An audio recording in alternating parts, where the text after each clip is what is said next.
Welcome, dear listener, to another gentle journey through the shadows of history.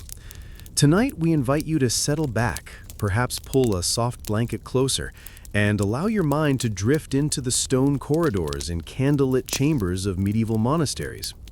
You are safe here, in your comfortable present, wrapped in the certainty of modern medicine and peaceful nights, as we explore a time when even the most sacred spaces harbored struggles that would challenge your deepest assumptions about monastic tranquility. Picture yourself standing at the heavy oak gates of a monastery in the year 1200, the morning mist clinging to weathered stone walls that have witnessed centuries of devotion and conflict. The bells ring out across rolling hills, calling brothers to prayer as they have done for generations. Yet beneath this facade of spiritual serenity lies a complex world of political maneuvering, economic pressure, and human frailty that would surprise even the most cynical modern observer. Tonight we will peel back the layers of romanticized history to reveal the true nature of medieval monastic life, where peace was not a given, but a constant struggle against forces both internal and external. The image of monks as gentle souls, copying manuscripts in perfect silence, is one that has captured our collective imagination, yet this vision tells only part of a much more complicated story. These men of God were also landlords and politicians, warriors and scholars, caught between the demands of heaven and the harsh realities of earthly existence. As we explore their world together, you might find yourself reconsidering everything you thought you knew about life behind monastery walls, where the quest for spiritual perfection often collided with the messy complications of medieval society. From the moment a young man entered the monastery gates, leaving behind the world he had known, he stepped into a realm governed by rules that touched every aspect of his existence. The Rule of Saint Benedict, written centuries before, provided the framework for daily life, yet interpretation and enforcement of these ancient words varied dramatically from one community to another. Some monasteries were havens of learning and contemplation, while others resembled small kingdoms locked in constant conflict with their neighbors, their abbots wielding power that rivaled that of secular lords. As the night deepens around you, imagine yourself transported to this distant world, where the boundaries between sacred and secular are blurred in ways that would have profound consequences for both individual monks and the broader medieval world. Let the rhythm of our exploration carry you gently forward as we uncover the hidden complexities of a life that was anything but the peaceful retreat from worldly concerns that history often portrays. If you want to help me to keep doing these videos, please consider subscribing to the channel and hit the like button. It motivates and helps me keep bringing videos in this format. If you'd like to hear about a specific topic, leave a comment below and I'll show you in the video when your topic is chosen. The first bell pierces the darkness at 2 in the morning, its bronze voice echoing through corridors where sleeping monks stir beneath rough woolen blankets. Imagine yourself as Brother Thomas, awakening on a straw mattress that provides little comfort against the stone floor of your narrow cell. The air is thick with the dampness of winter, and your breath forms small clouds as you swing your feet to the cold flagstones. This is Matins, the first of 8 daily services that will punctuate your existence like the steady heartbeat of an unforgiving master. Your fingers fumble for the coarse brown habit hanging on a wooden peg, the fabric stiff with wear and the accumulated grime of medieval life. There is no time for washing, no moment for personal reflection as you join the silent procession of shadows moving through corridors lit only by the occasional sputtering candle. The monastery awakens not with gentle steering, but with the mechanical precision of men bound by rules that govern every breath, every step, every moment of consciousness. The choir stalls are arranged in perfect symmetry within the church, yet beneath this ordered facade lies a complex hierarchy that would make a royal court seem simple by comparison. You take your assigned place, based not on spiritual merit, but on the politics of monastery life, where family connections, education, and the size of your dowry upon entering still matter more than piety. The abbot sits in his ornate stall like a king surveying his domain, while novices huddle together in the back rows, their faces pale with exhaustion and uncertainty. As you chant the ancient psalms in Latin, your voice joining the monotonous drone that has echoed through these walls for centuries, your mind cannot help but wander to the world beyond the monastery gates. News filters in through traveling merchants and visiting nobles, tales of wars and plagues, of political upheavals that affect even these supposedly isolated communities. The monastery owns vast tracts of land, and with that ownership comes responsibility for the hundreds of serfs and tenants who work those fields. Their their lives as bound to the monastery's fortunes as your own soul is bound to God. The service stretches on for nearly 2 hours, your legs growing numb as you stand and kneel in endless repetition. Some of the older monks sway slightly, their bodies worn down by decades of this routine, while others seem to have achieved a state of detached endurance that borders on the mechanical. Brother Augustine, standing beside you, mutters complaints under his breath about the new prior's harsh interpretations of the rule, his words a reminder that even in this sacred space, human nature asserts itself in all its petty glory. When Matins finally concludes, you have perhaps an hour before Lauds begins, yet this brief respite offers little comfort. In winter, the dormitory provides no warmth beyond what your own body can generate under thin blankets, while summer brings swarms of biting insects that make sleep nearly impossible. The monastery's location, chosen for its isolation from worldly temptations, also means isolation from worldly comforts that you had taken for granted in your previous life. The scriptorium beckons in the pre-dawn darkness, where manuscripts await copying by the light of oil lamps that fill the air with acrid smoke. Your eyes strain to make out the faded Latin texts, many of them copies of copies, riddled with errors that have accumulated over generations of transcription.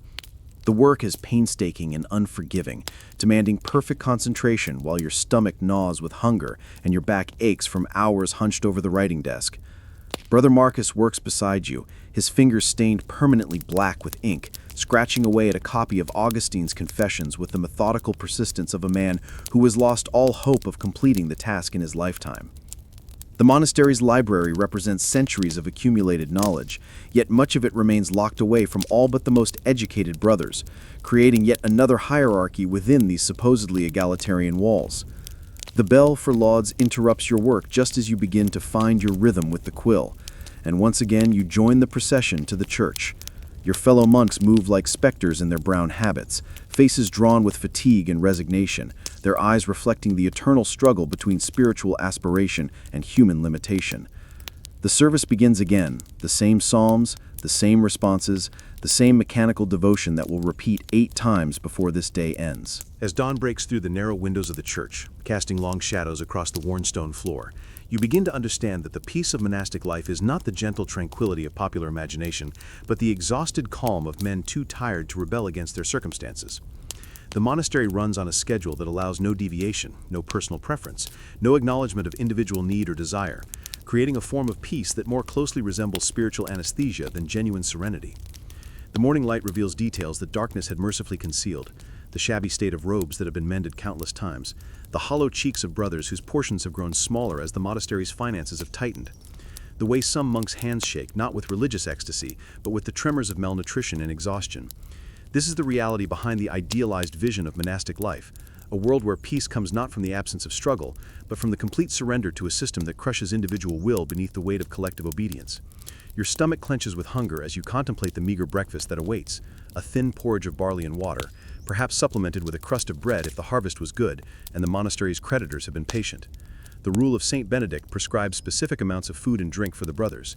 Yet reality often falls short of these ancient ideals, especially during the frequent famines that sweep through medieval Europe like divine judgment upon a sinful world. The refectory tables are arranged in perfect rows, their surfaces scarred by centuries of use, and you take your assigned place in silence as one brother reads aloud from approved texts while the community eats. The reading is meant to nourish the soul while the body receives its meager sustenance, yet the combination of hunger and exhaustion makes it difficult to focus on spiritual matters when your primary concern is whether there will be enough food to sustain you through another day of labor. Brother Jerome, sitting across from you, has grown so thin that his habit hangs on his frame like a burial shroud, and you wonder, not for the first time, whether the monastery's definition of sacrifice has crossed the line into something approaching slow suicide. The irony is not lost on you that men who have supposedly retreated from the world's concerns spend much of their time obsessing over the very material needs that worldly people take for granted. The morning work period begins after breakfast, and you find yourself assigned to the monastery's workshop where brothers labor over tasks that generate income for the community. Some copy manuscripts for wealthy patrons, their illuminated letters bringing prices that help keep the monastery solvent, while others work leather, forge metal, or tend the extensive gardens that provide much of the community's food. The work is hard and often dangerous, with injuries commonplace and medical care limited to prayers and crude herbal remedies. As you settle into the rhythm of manual labor, your hands growing calloused from handling rough tools, you begin to appreciate the complex economy that sustains monastic life. The monastery is not a retreat from worldly concerns, but a different kind of participation in them, one that requires constant attention to markets, weather, politics, and the dozen other factors that determine whether the community will prosper or merely survive another year. The bell for terce interrupts your work mid-task, and once again you join the procession to the church, your feet finding their familiar path across stones worn smooth by countless generations of monks following the same routine. The service passes in a blur of Latin phrases and mechanical genuflections, your mind already returning to the unfinished work waiting in the workshop, a thought that fills you with the kind of guilt that has become as familiar as breathing in this place where every moment is supposed to be devoted to God. As the morning progresses toward its inevitable end, marked by the bell for sext, you realize that the monastery's greatest achievement is not the peace it provides, but the way it breaks down individual resistance to a system that demands complete submission to a higher authority, preparing souls not for heaven, but for a lifetime of unquestioning obedience to rules they had no part in creating. The midday heat penetrates even the thick stone walls of the monastery, creating a stifling atmosphere in the church where you gather once again for sext, the 6th-hour service that marks the sun's highest point in the sky. Your habit clings to your body with perspiration, the coarse wool becoming an instrument of unconscious penance as it chafes against skin already raw from similar irritations that have become as constant as prayer itself. The narrow windows, designed more for defense than comfort, allow little air to circulate through the sacred space where dozens of men stand shoulder to shoulder in the oppressive warmth. Brother Edmund collapses during the psalm responses, his body crumpling to the stone floor with a sound that echoes through the church like a physical manifestation of spiritual exhaustion. The other monks continue their chanting without pause, their voices never faltering even as two brothers quietly carry their fallen companion from the church, his unconscious form a stark reminder of the toll that this supposedly peaceful life exacts on human flesh.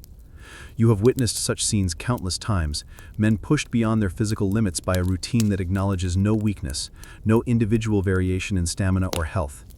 The infirmary, housed in a separate building connected to the main monastery by a covered walkway, serves as both hospital and morgue for the community. Brother Paul, who serves as the monastery's physician despite having no formal medical training beyond what he has gleaned from ancient texts and hard experience, tends to the sick with a combination of prayer, herbal remedies, and bloodletting that often seems to hasten rather than prevent the inevitable.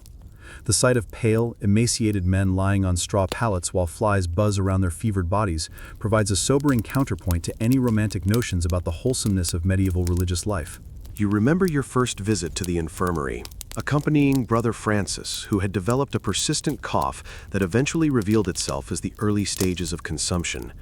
The disease spread through the dormitory like divine punishment, claiming 7 brothers over the course of that terrible winter, their bodies buried in the monastery cemetery without ceremony or elaborate mourning, their deaths treated as natural casualties of a life devoted to higher purposes. The constant threat of disease hangs over the community like an invisible sword, making every cough, every fever, every unexplained weakness a potential harbinger of death. The afternoon work period begins with the same methodical precision that governs every aspect of monastic life, yet the tasks assigned to different brothers reveal the complex economic reality that sustains these supposedly unworldly communities. You find yourself in the brewery, where Brother Anselm oversees the production of ale that will be sold to local taverns and markets, his expertise in fermentation rivaling that of any secular craftsman. The irony of monks producing the very substance that their vows ostensibly forbid them to enjoy in excess is lost on no one, yet such contradictions have become so commonplace that they no longer provoke even private commentary. The monastery's brewing operation represents a significant source of revenue, requiring careful attention to ingredients, timing, and market conditions that would challenge any commercial enterprise. Brother Anselm maintains detailed records of grain purchases, weather patterns, and sales figures with the precision of a merchant, his ledgers revealing the extent to which these communities of supposed spiritual detachment remain deeply embedded in the material world they claim to have abandoned.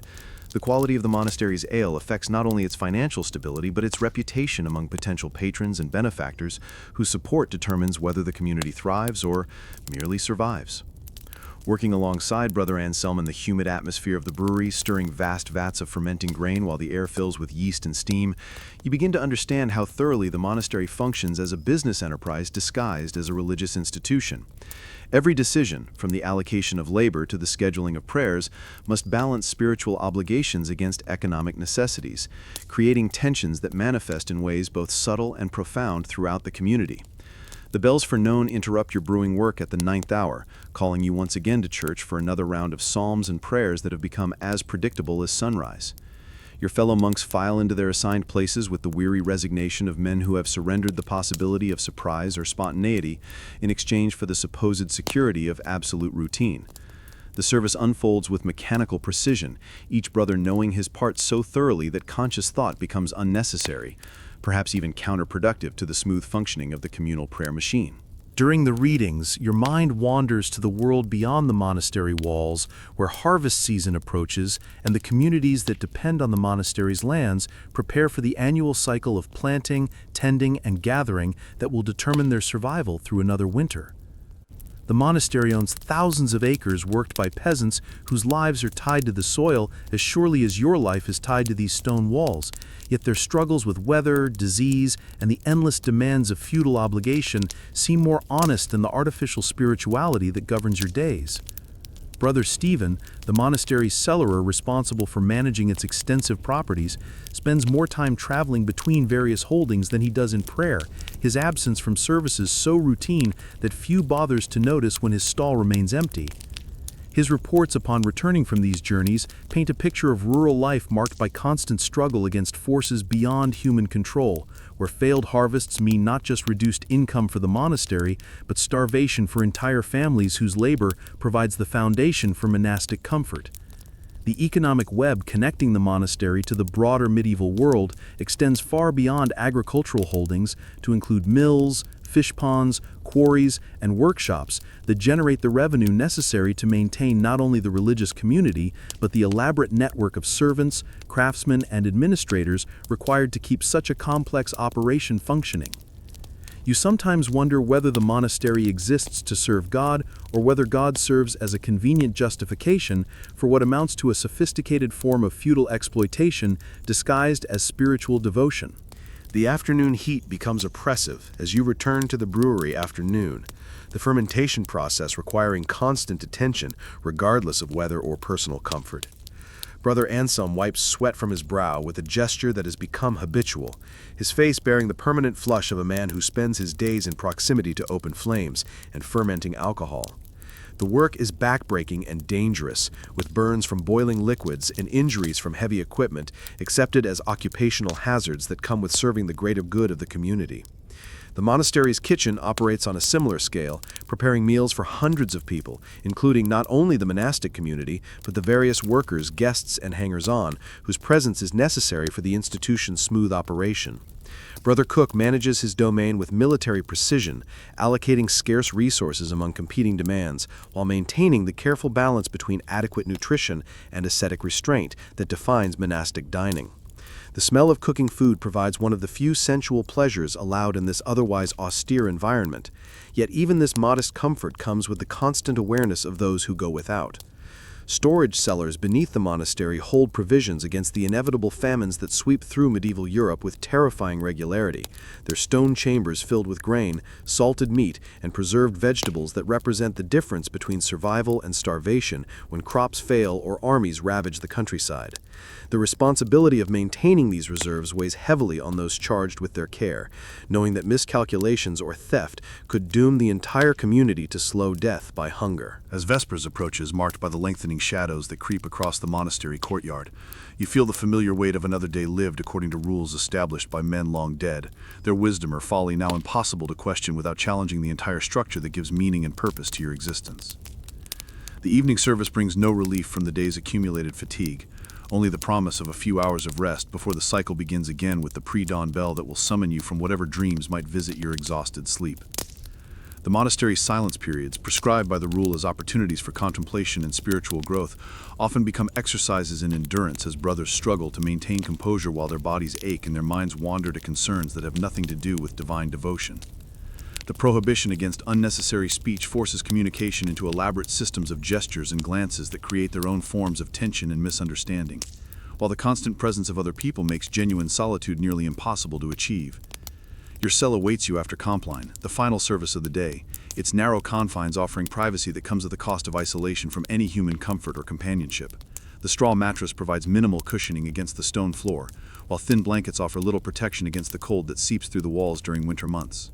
Sleep, when it comes, brings dreams that often focus on the very worldly concerns that monastic life supposedly helps you transcend, creating a cycle of guilt and frustration that makes rest itself another form of penance. The night hours stretch ahead with their own challenges, as sleepless brothers struggle with thoughts and desires that monastic discipline has suppressed but not eliminated. Their internal battles as real and exhausting as any physical labor performed during daylight hours. The monastery may impose external order on your daily existence, but it cannot legislate the contents of your dreams or the direction of your private thoughts, creating tension between public conformity and private rebellion that defines much of medieval religious experience.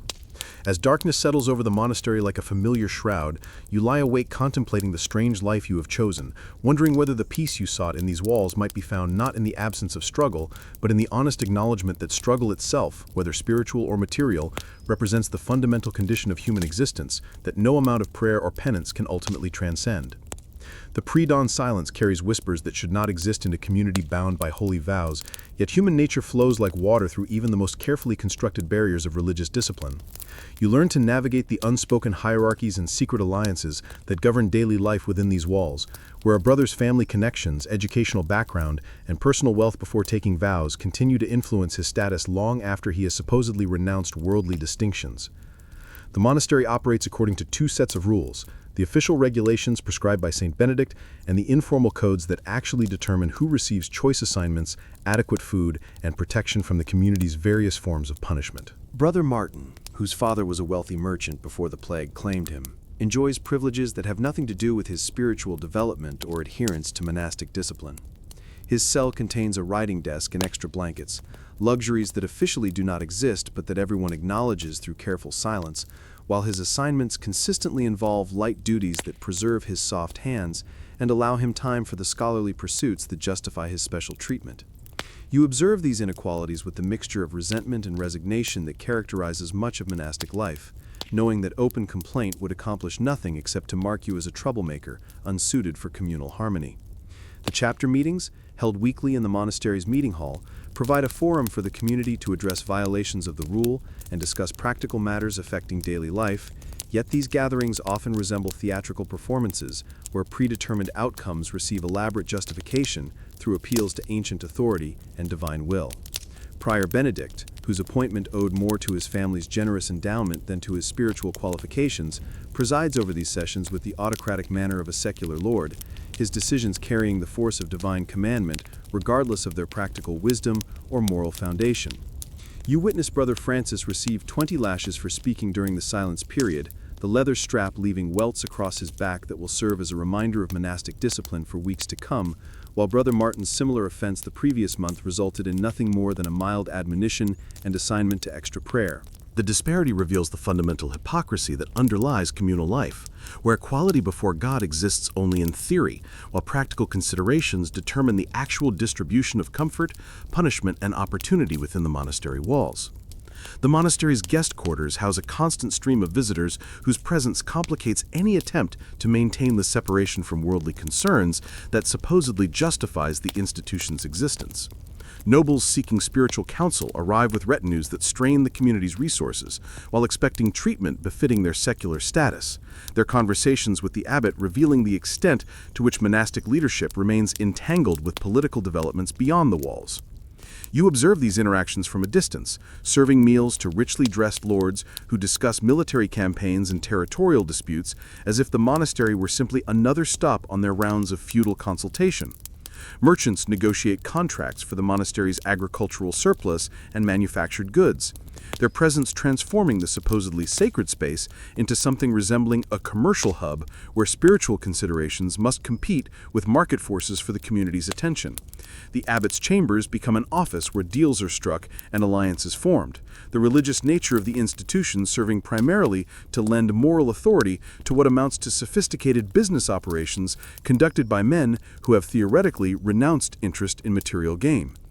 The monastery's scriptorium produces illuminated manuscripts, not primarily for the glory of God, but for the substantial fees that wealthy patrons pay for luxury books that demonstrate their piety and cultural refinement. Brother Illuminator works with gold leaf and rare pigments whose cost exceeds the annual food budget for half the community, creating artistic masterpieces that will grace the private chapels of lords who view religious art as another form of conspicuous consumption.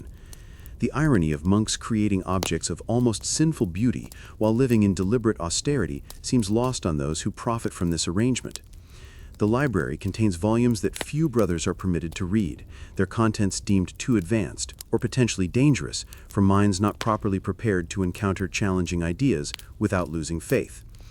Brother Librarian guards access to these texts with the jealousy of a secular scholar protecting trade secrets, creating yet another hierarchy within the supposedly egalitarian community, where knowledge becomes a form of currency used to maintain distinctions between the educated elite and the common brothers, whose function is primarily manual labor disguised as spiritual discipline.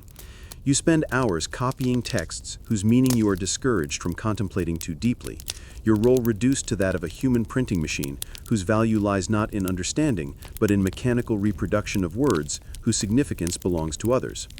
The work numbs both mind and body, creating the kind of peace that comes from complete submission to external authority, rather than from genuine spiritual development or intellectual growth that might lead to inconvenient questions about the monastery's true purpose and function.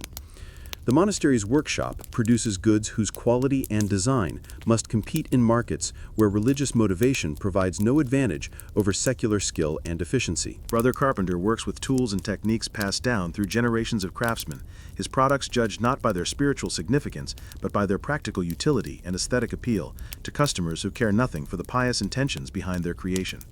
The disconnect between religious motivation and worldly success creates tension that manifests in various forms throughout the community. The garden provides food for the community while serving as a living symbol of the discipline required to transform wild nature into productive cultivation. Yet even this apparently peaceful activity involves conflicts over resource allocation, work assignments, and the distribution of the harvest that reveal the persistence of human selfishness despite years of spiritual training. Brother Gardener hoards seeds and tools with the possessiveness of a secular farmer, while disputes over which vegetables to plant often escalate into arguments that require intervention from monastic authorities. The monastery's mill operates day and night during harvest season, its great stone wheels grinding grain from the community's holdings while also processing crops belonging to local peasants who pay for the service with a portion of their flour. The constant noise and activity transform the supposedly peaceful monastery into something resembling an industrial operation, where the demands of economic productivity take precedence over the contemplative silence that monastic rules prescribe for spiritual development.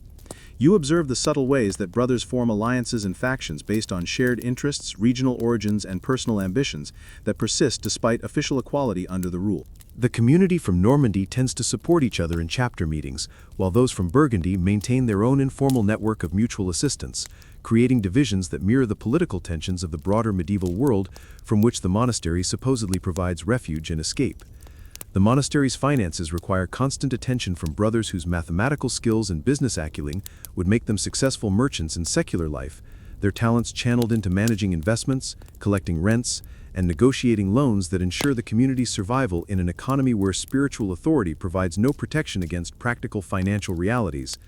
The treasurer's ledgers reveal the extent to which monastic life depends on the same economic forces that govern secular society, from market fluctuations to currency devaluations that affect the community's ability to purchase necessary supplies. The enforcement of monastic discipline varies according to factors that have nothing to do with the severity of offenses or the spiritual needs of individual brothers, creating an atmosphere of uncertainty where survival depends as much on understanding unwritten rules as on adherence to official regulations.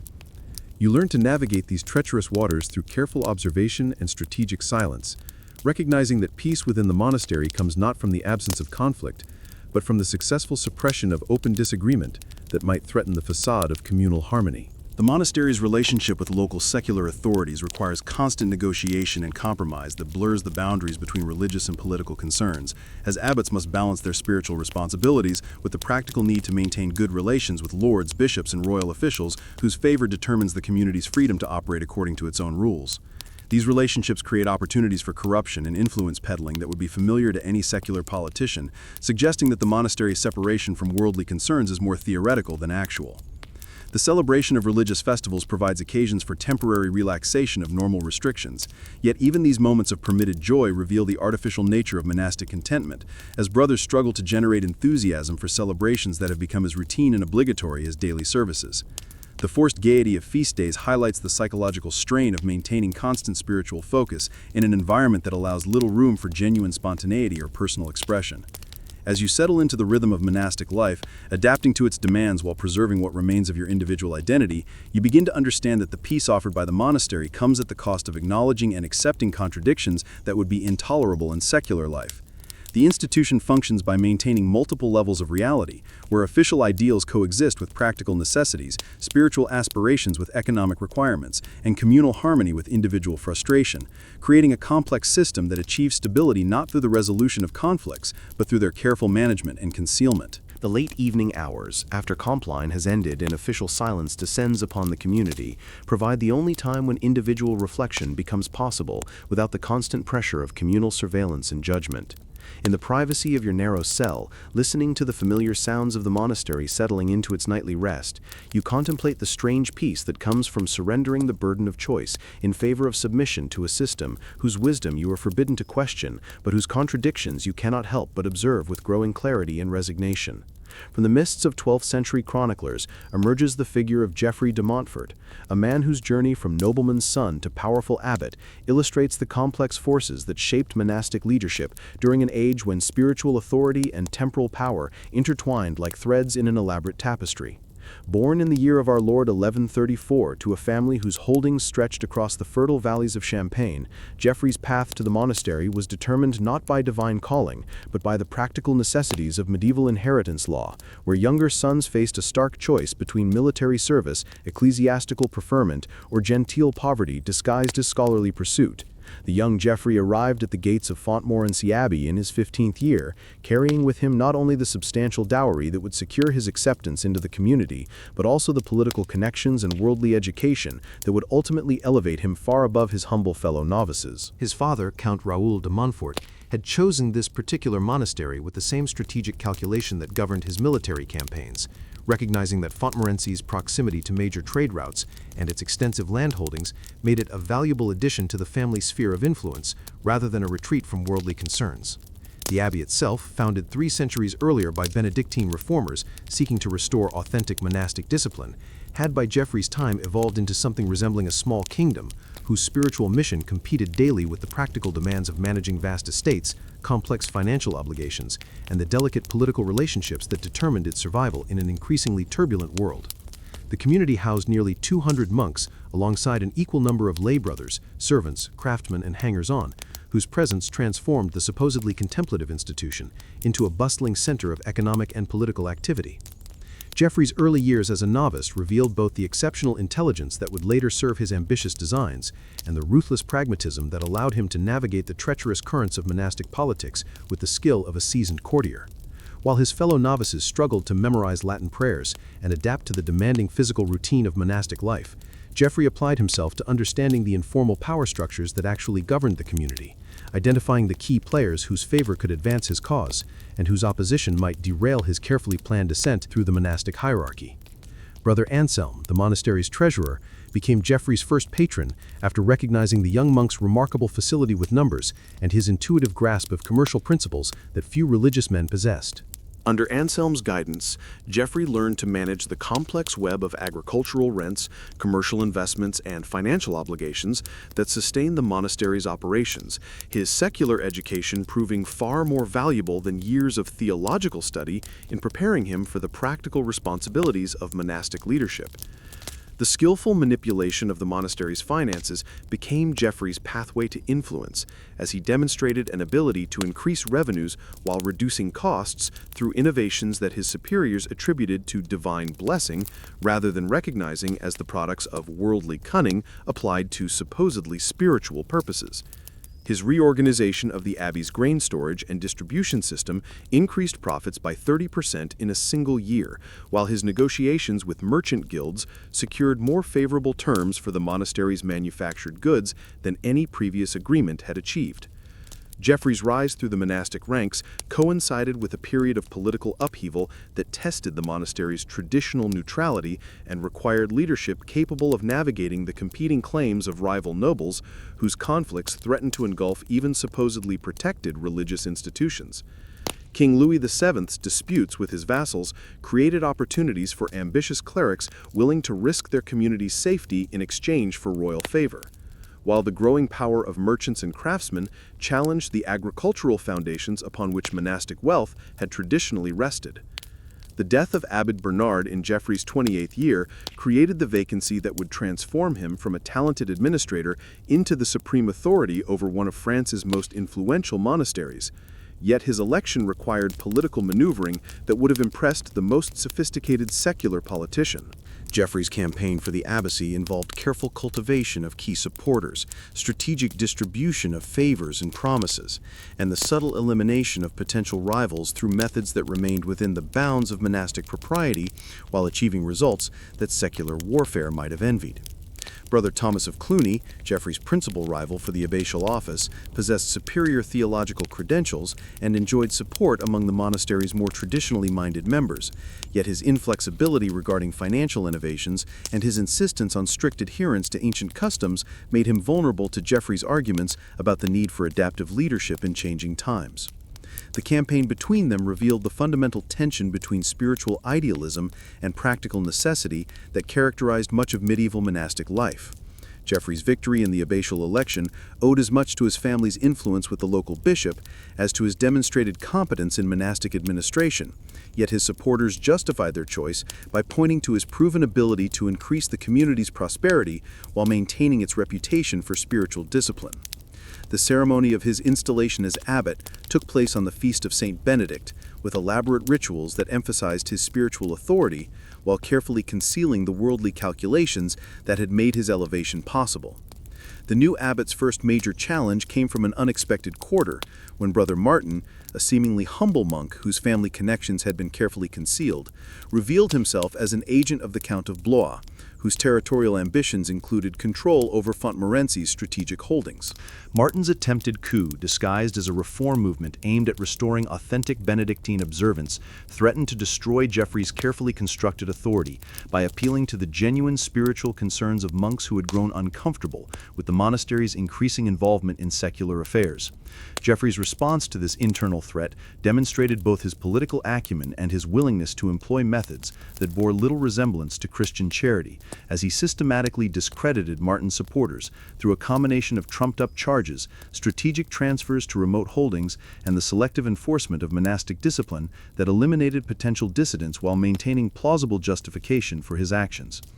The campaign against Martin's faction lasted 3 years and left the monastery's internal harmony permanently damaged, yet Geoffrey's victory established his authority so thoroughly that future challenges became virtually impossible. The consolidation of Geoffrey's power coincided with a period of territorial expansion that transformed Montmorency from a regional monastery into an institution whose influence extended across much of northern France, as strategic marriages, carefully negotiated inheritances, and occasional military interventions disguised as spiritual missions brought vast new holdings under the abbey's control. Each acquisition required complex legal and financial arrangements that tested Geoffrey's abilities to their limits while providing opportunities for the kind of worldly achievement that supposedly held no attraction for men who had renounced material ambition. The monastery's growing wealth and influence inevitably attracted the attention of King Louis VII, whose chronic financial difficulties made Geoffrey's support both valuable and dangerous, as royal favor carried the risk of entanglement in political conflicts that could destroy even the most powerful religious institution. Geoffrey's delicate negotiations with the royal court required him to balance the monastery's interests against competing demands from nobles, bishops, and merchant guilds whose conflicting agendas created a maze of potential disasters for the unwary cleric. The king's decision to launch the Second Crusade provided Geoffrey with both opportunity and crisis, as royal pressure for financial support competed with the monastery's own interests in maintaining the agricultural workforce necessary for its economic survival. Geoffrey's solution, which involved providing gold rather than manpower for the crusading effort, satisfied immediate political necessities while preserving the abbey's economic foundations, yet the compromise left him vulnerable to criticism from those who questioned his commitment to the spiritual ideals that supposedly motivated Christian warfare. Geoffrey's management of the monastery during the crusading years revealed his evolution from ambitious young monk into a leader whose concerns had become indistinguishable from those of any secular lord, as he worried about harvest yields, tax assessments, and military threats while relegating spiritual matters to subordinates whose function became increasingly ceremonial. The transformation was gradual but inexorable, each practical decision moving him further from the contemplative ideals that had originally justified monastic life toward a form of authority that differed from secular leadership primarily in its religious vocabulary and ritual trappings. The abbey's relationship with the local population grew increasingly strained as Geoffrey's policies favored the monastery's financial interests over traditional obligations to provide charity and protection for the poor, his business-oriented approach creating resentments that would eventually explode into open conflict. The peasants who worked the monastery's lands began to question whether their supposedly benevolent religious landlords offered any advantages over secular masters whose exploitation was at least honestly acknowledged rather than disguised as spiritual discipline. Geoffrey's personal life, conducted within the constraints of monastic celibacy, yet revealing the persistence of worldly attachments that no amount of religious training could completely eliminate, became a source of scandal that his enemies would eventually use to destroy him. His relationship with Lady Marguerite de Courtenay, a wealthy widow whose generous donations to the monastery provided convenient justification for frequent private meetings, violated both the letter and spirit of monastic vows while serving practical purposes that Geoffrey rationalized through increasingly elaborate theological arguments. The complexity of Geoffrey's position as both spiritual leader and temporal lord created contradictions that became more difficult to manage as his power increased and his actions attracted greater scrutiny from rivals who envied his success. His attempts to reform monastic discipline while maintaining the luxurious lifestyle that his administrative responsibilities seemed to require satisfied no one, alienating traditional monks who wanted authentic spiritual leadership and disappointing secular allies who expected more consistent support for their worldly projects. As Geoffrey entered his 50th year, the accumulated pressures of his dual role began to take their toll on both his health and his judgment, leading to a series of miscalculations that would ultimately bring down the carefully constructed edifice of power and influence that had been 3 decades in the building. The signs of his declining abilities were subtle at first: missed opportunities in negotiations, delayed responses to correspondence, and small errors in financial calculations that gradually accumulated into larger problems requiring increasingly desperate remedies. The harvest failure of 1176 marked the beginning of Geoffrey's downfall, though none recognized it at the time as anything more than another of the natural disasters that periodically tested medieval communities' resilience and resourcefulness. The summer had been unusually wet, followed by an early frost that destroyed much of the grain crop across northern France, yet Geoffrey's response to this crisis revealed how thoroughly his priorities had shifted from spiritual leadership toward the protection of institutional wealth and personal comfort that had become indistinguishable from the monastery's welfare in his increasingly clouded judgment. While neighboring monasteries opened their granaries to feed starving peasants, Geoffrey chose to maintain food reserves that would preserve the community's financial stability through the difficult months ahead, a decision he justified through appeals to prudent stewardship that masked his unwillingness to sacrifice the abbey's prosperity for charitable obligations that had traditionally defined monastic responsibility. The sight of emaciated children begging at the monastery gates while smoke rose from well-stocked kitchens within the walls created a scandal that Geoffrey's enemies would exploit with devastating effectiveness in the struggles that lay ahead. Brother Jerome, whose family had lost their holdings to the monastery through one of Geoffrey's earlier acquisitions, began to document the abbot's violations of both monastic discipline and canonical law, creating a careful record of corruption that stretched back over 2 decades of increasingly worldly administration. Jerome's investigation revealed the systematic diversion of charitable donations to fund Geoffrey's personal luxuries, the manipulation of monastery finances to support his family's secular ambitions, and the flagrant violation of celibacy vows that had become an open secret within the community, yet remained concealed from external authorities. The evidence compiled by Jerome painted a picture of institutionalized corruption that extended far beyond Geoffrey's personal failings to encompass a system of patronage and favoritism that had transformed the monastery from a spiritual community into a sophisticated machine for extracting wealth from peasants and merchants whose labor supported an increasingly parasitic religious establishment. The detailed records showed how monastery lands were rented to the highest bidder, regardless of tenants' ability to pay, how charitable obligations were systematically ignored when they conflicted with profit margins, and how the sale of religious offices and privileges had become a regular source of revenue disguised as spiritual advancement. Geoffrey's attempts to silence Jerome through traditional monastic discipline backfired spectacularly when the younger monk's supporters, drawn from among those who had suffered under the abbot's policies, rallied to protect their champion from retaliation that they portrayed as evidence of Geoffrey's desperation to conceal his crimes. The chapter meeting called to address Jerome's accusations became a theatrical confrontation that exposed the deep divisions within the community, as Geoffrey's loyalists struggled to defend policies that had enriched the monastery while impoverishing its spiritual mission. The intervention of Bishop Odo of Soissons, summoned by Jerome's faction to investigate the accusations against Geoffrey, marked the beginning of a formal ecclesiastical trial that would drag on for nearly 2 years while consuming the monastery's resources and destroying its reputation throughout the region. Bishop Odo, whose own administration was not without its irregularities, nevertheless recognized the political necessity of demonstrating ecclesiastical reform in an age when royal authority was increasingly challenging the church's temporal power and independence. Geoffrey's defense strategy relied heavily on his long-standing relationships with powerful secular lords whose support had sustained his administration for 3 decades, yet these allies proved remarkably reluctant to risk their own positions by defending a cleric whose usefulness was declining while his potential for creating embarrassment increased dramatically with each new revelation about his conduct. The Count of Champagne, whose military campaigns had benefited from the monastery's financial support, declined to intervene directly while making it clear that Geoffrey could expect no assistance in his struggle to maintain power. The trial proceedings, conducted in the monastery's chapter house before an audience that included representatives from neighboring religious communities, secular authorities, and merchant guilds whose interests would be affected by the outcome, resembled a morality play in which Geoffrey's personal corruption stood as a symbol of broader institutional decay that threatened the credibility of medieval Christendom.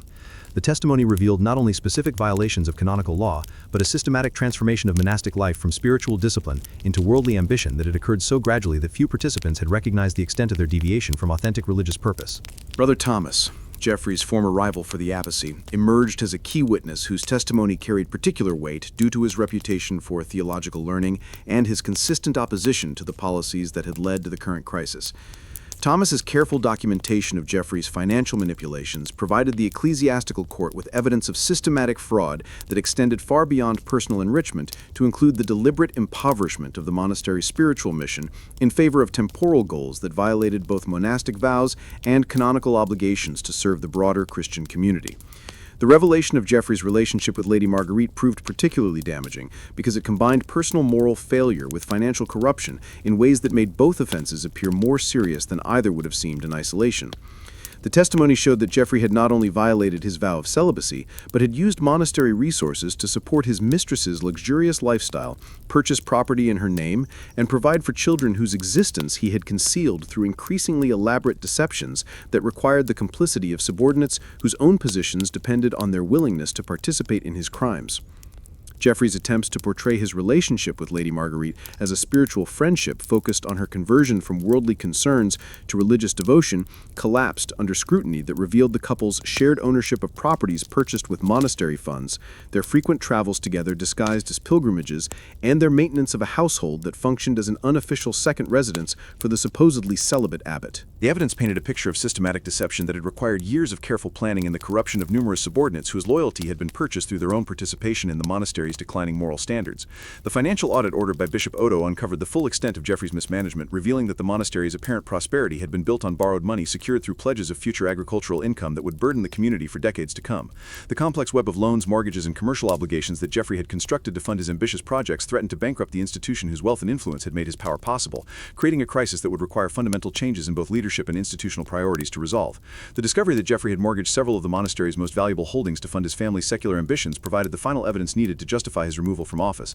as even his most loyal supporters could not defend actions that threatened the community's survival for the sake of personal gain. The revelation that he had used monastery resources to purchase a military command for his nephew, finance his brother's wedding, and support his sister's dowry payments demonstrated a level of corruption that exceeded what even medieval standards of ecclesiastical conduct would tolerate. Geoffrey's formal deposition took place on the Feast of St. Martin, the ceremony conducted with all the solemnity appropriate to the destruction of a career that had spanned 3 decades and influenced the development of one of France's most important religious institutions. The ritual of removing the abbatial ring and staff, symbols of authority that Geoffrey had wielded with such skill and ruthlessness, marked not only the end of his personal power, but the beginning of a reform process that would transform the monastery's relationship with both its internal community and the broader world it was meant to serve.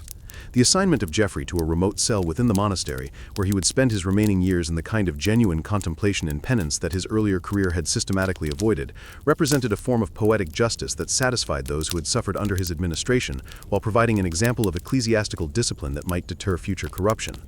The fallen abbot's daily routine of manual labor, restricted diet, and enforced silence offered a stark contrast to the luxury and influence he had enjoyed during his years of power, yet observers noted that he bore these hardships with a dignity that suggested genuine repentance for the crimes that had destroyed his reputation. The aftermath of Geoffrey's downfall revealed the extent to which his personal corruption had infected the entire institutional structure of the monastery, as investigators discovered that nearly every aspect of community life had been compromised by the systematic subordination of spiritual goals to material interests. The process of reform would require not only new leadership, but fundamental changes in the monastery's relationship with secular authorities, its management of financial resources, and its understanding of the proper balance between contemplative ideals and practical necessities that had been lost during Geoffrey's long administration. Brother Jerome's elevation to serve as interim administrator marked a dramatic reversal of the policies that had characterized Geoffrey's rule, as the new leadership implemented reforms designed to restore authentic monastic discipline while addressing the financial crisis that threatened the community's survival. The cancellation of Geoffrey's most questionable commercial agreements, the redistribution of monastery lands to benefit peasant tenants rather than wealthy merchants, and the restoration of charitable obligations that had been systematically ignored during the previous regime required careful negotiation with external authorities whose cooperation was essential for the monastery's rehabilitation. The legal proceedings against Lady Marguerite, aimed at recovering monastery property that had been transferred to her through Geoffrey's fraudulent arrangements, provided a final chapter in the scandal that had destroyed one of medieval France's most powerful ecclesiastical careers. Her testimony before ecclesiastical and secular courts revealed additional details about Geoffrey's corruption while painting a portrait of a man whose spiritual vocation had been systematically undermined by worldly ambitions that ultimately consumed both his religious mission and his personal integrity. The monastery's gradual recovery from the crisis created by Geoffrey's mismanagement required nearly a decade of careful administration and external oversight. Yet the institution's survival demonstrated the resilience of religious communities that maintained their spiritual focus despite the temporary corruption of their leadership. The reforms implemented in the aftermath of Geoffrey's downfall served as a model for other monasteries struggling to balance contemplative ideals with the practical demands of medieval life, showing that authentic religious purpose could survive even the most systematic attempts at institutional corruption. Geoffrey's death in his cell, nearly 15 years after his deposition, attracted little attention beyond the monastery walls. Yet his funeral provided an opportunity for reflection on a career that illustrated both the possibilities and dangers inherent in medieval ecclesiastical power.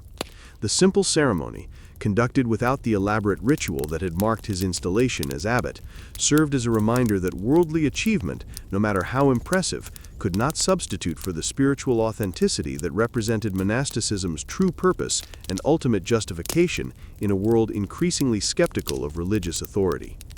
The Chronicles of Fontmorency Abbey, written in the years following Geoffrey's disgrace, provide a window into the broader transformation of medieval monasticism during an age when spiritual ideals increasingly competed with practical necessities that seemed to require the very worldly engagement that monastic vows were designed to renounce. Brother Chronicler, whose careful records would influence historical understanding of this tumultuous period, struggled to balance honest reporting of events with the institutional need to preserve the monastery's reputation among potential benefactors whose support remained essential for the community's survival and spiritual mission. The investigation into Geoffrey's administration revealed corruption that extended far beyond his personal failings to encompass systematic problems within the broader structure of medieval religious life, where the accumulation of wealth and power created temptations that few individuals possessed the moral strength to resist without institutional safeguards that were themselves vulnerable to manipulation by those they were meant to constrain. The reformers who succeeded Geoffrey discovered that restoring authentic monastic discipline required not only new leadership, but fundamental changes in the relationship between religious communities and the secular world from which they had supposedly withdrawn. Brother Anselm the Younger, Jerome's chosen successor as monastery treasurer, faced the daunting task of untangling the financial arrangements that Geoffrey had constructed over 3 decades of increasingly complex dealings with merchants, nobles, and ecclesiastical authorities whose competing interests had created a web of obligations that threatened to destroy the community's economic foundation while making genuine spiritual focus nearly impossible to achieve. The discovery that the monastery owed more than twice its annual income to various creditors forced a complete reevaluation of institutional priorities and operational methods. The process of financial rehabilitation required negotiations that tested the new administration's commitment to reformed principles, as creditors demanded immediate payment while the monastery's productive capacity had been compromised by Geoffrey's short-sighted policies that prioritized immediate profit over long-term sustainability.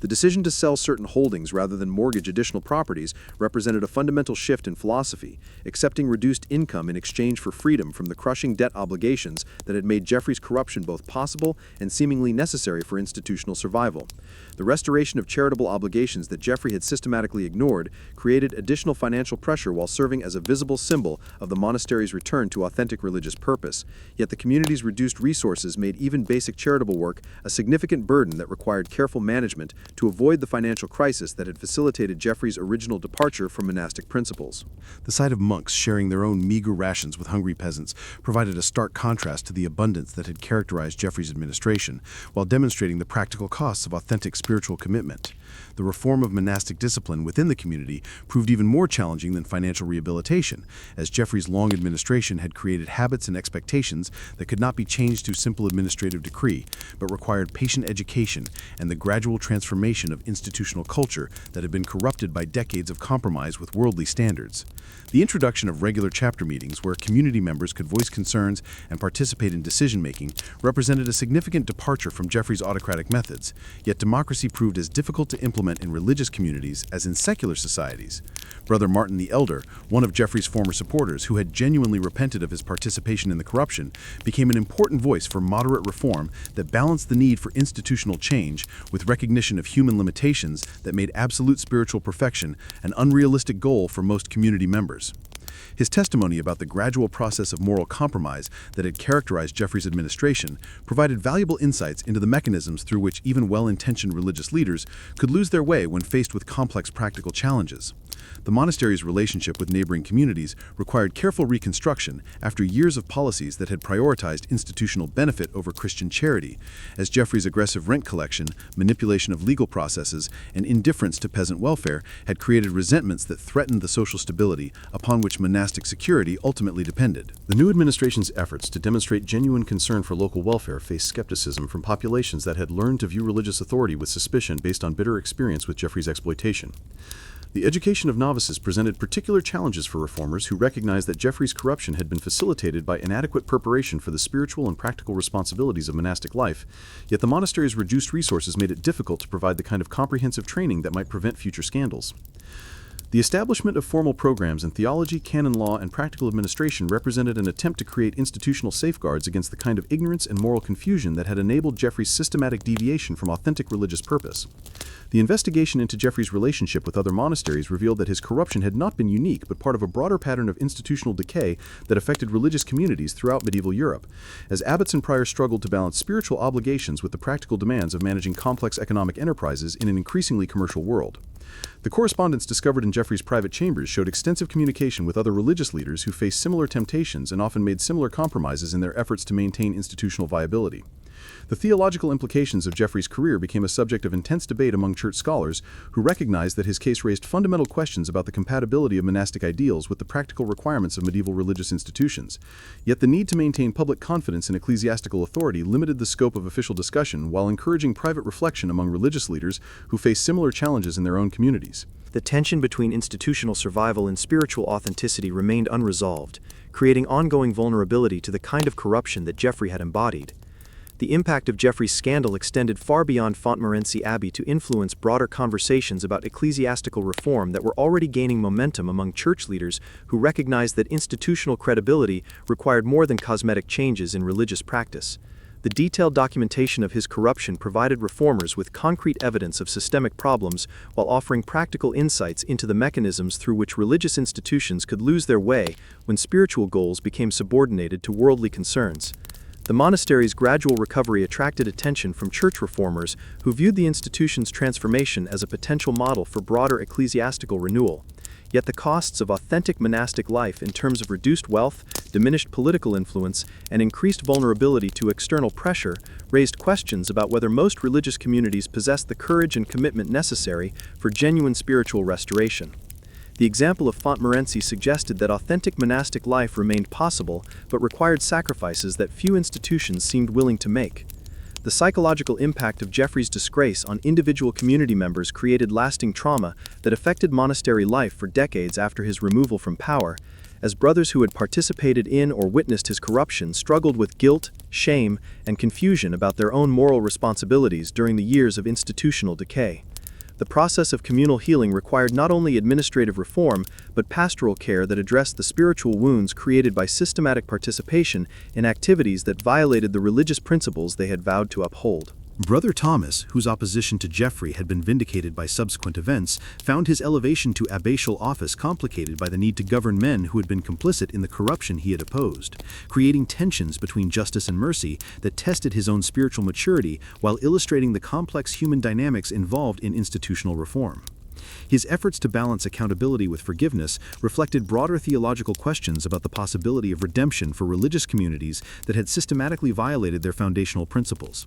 The external oversight imposed on the monastery by ecclesiastical authorities represented a necessary safeguard against future corruption, while also limiting the community's autonomy in ways that created new tensions between spiritual independence and institutional accountability, as monks who had suffered under Geoffrey's autocratic rule now found themselves subject to external supervision that, while benevolent in intention, nonetheless restricted their ability to govern themselves according to their own understanding of monastic principles. The economic recovery of the monastery required nearly 2 decades of careful management and external support, as the financial damage caused by Geoffrey's policies proved more extensive and persistent than initial investigations had revealed, creating ongoing challenges for successive administrations that struggled to maintain basic operations while servicing debts that continued to consume a significant portion of the community's income. The slow pace of rehabilitation demonstrated the long-term consequences of institutional corruption, while highlighting the difficulty of restoring institutional health once it had been systematically undermined. The scholarly study of Geoffrey's administration by later historians revealed patterns of behavior and institutional dynamics that were repeated throughout medieval religious life, suggesting that his corruption represented not an aberration but a predictable consequence of systemic problems within the structure of monastic institutions that were required to function simultaneously as spiritual communities and economic enterprises. The documentation of his career provided valuable insights into the mechanisms through which religious ideals could be corrupted by practical pressures, offering lessons that remained relevant for subsequent generations of religious leaders. The monastery's library, expanded during Geoffrey's administration through acquisitions that were later discovered to have been purchased with misappropriated funds, presented reformers with ethical dilemmas about whether to retain valuable manuscripts whose presence in the collection was tainted by corruption, ultimately leading to decisions that balanced practical considerations with moral principles in ways that illustrated the complex legacy of institutional misconduct. The retention of most volumes, accompanied by honest acknowledgement of their problematic acquisition, demonstrated an approach to historical truth that refused to whitewash the past while recognizing the value of preserving knowledge for future generations. The influence of Geoffrey's example on subsequent ecclesiastical legislation reflected official recognition that individual moral failure often resulted from structural problems that required systematic reform, rather than simply better personal character among religious leaders, leading to new canonical requirements for financial oversight, regular visitation, and community participation in governance that were designed to prevent the concentration of unchecked power that had made Geoffrey's corruption possible. These reforms, while not entirely successful in eliminating ecclesiastical corruption, represented significant improvements in institutional safeguards. The final chapter in Geoffrey's story came with the monastery's eventual return to financial stability and spiritual authenticity under leadership that had learned from his negative example, while building upon the genuine achievements of his earlier career, demonstrating that institutional corruption, while destructive, need not be permanent if communities possess the courage to confront their failures honestly and undertake the difficult work of authentic reform. The monastery's survival and eventual prosperity served as testimony to the resilience of religious communities that maintained their commitment to spiritual principles despite the temporary failures of their leadership.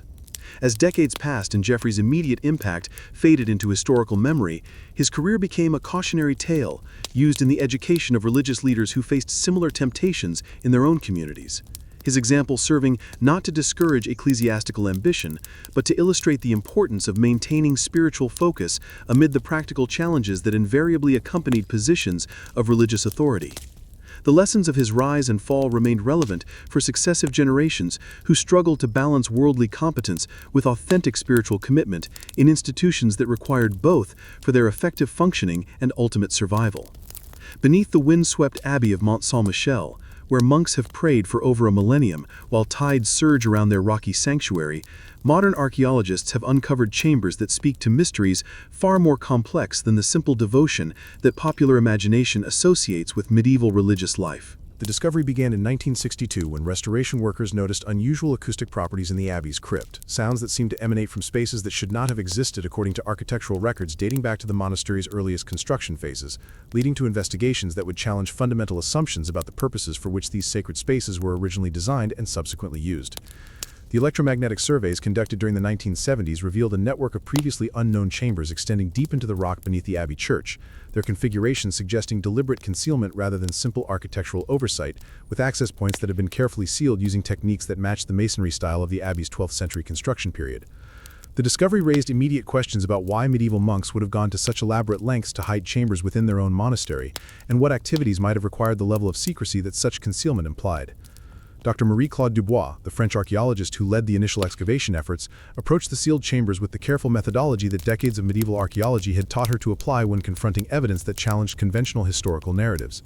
Her team's first priority involved documenting the original sealing techniques before disturbing them, recognizing that the methods used to conceal these spaces might provide as much information about their purpose as the contents they had hidden for nearly 8 centuries of monastic occupation and tourist visitation. The removal of the sealed stones revealed chambers whose walls bore inscriptions in Latin, Greek, and what appeared to be Arabic script, suggesting intellectual activities that extended far beyond the copying of religious texts that supposedly occupied medieval monastic scholars during their daily routines of prayer and manual labor.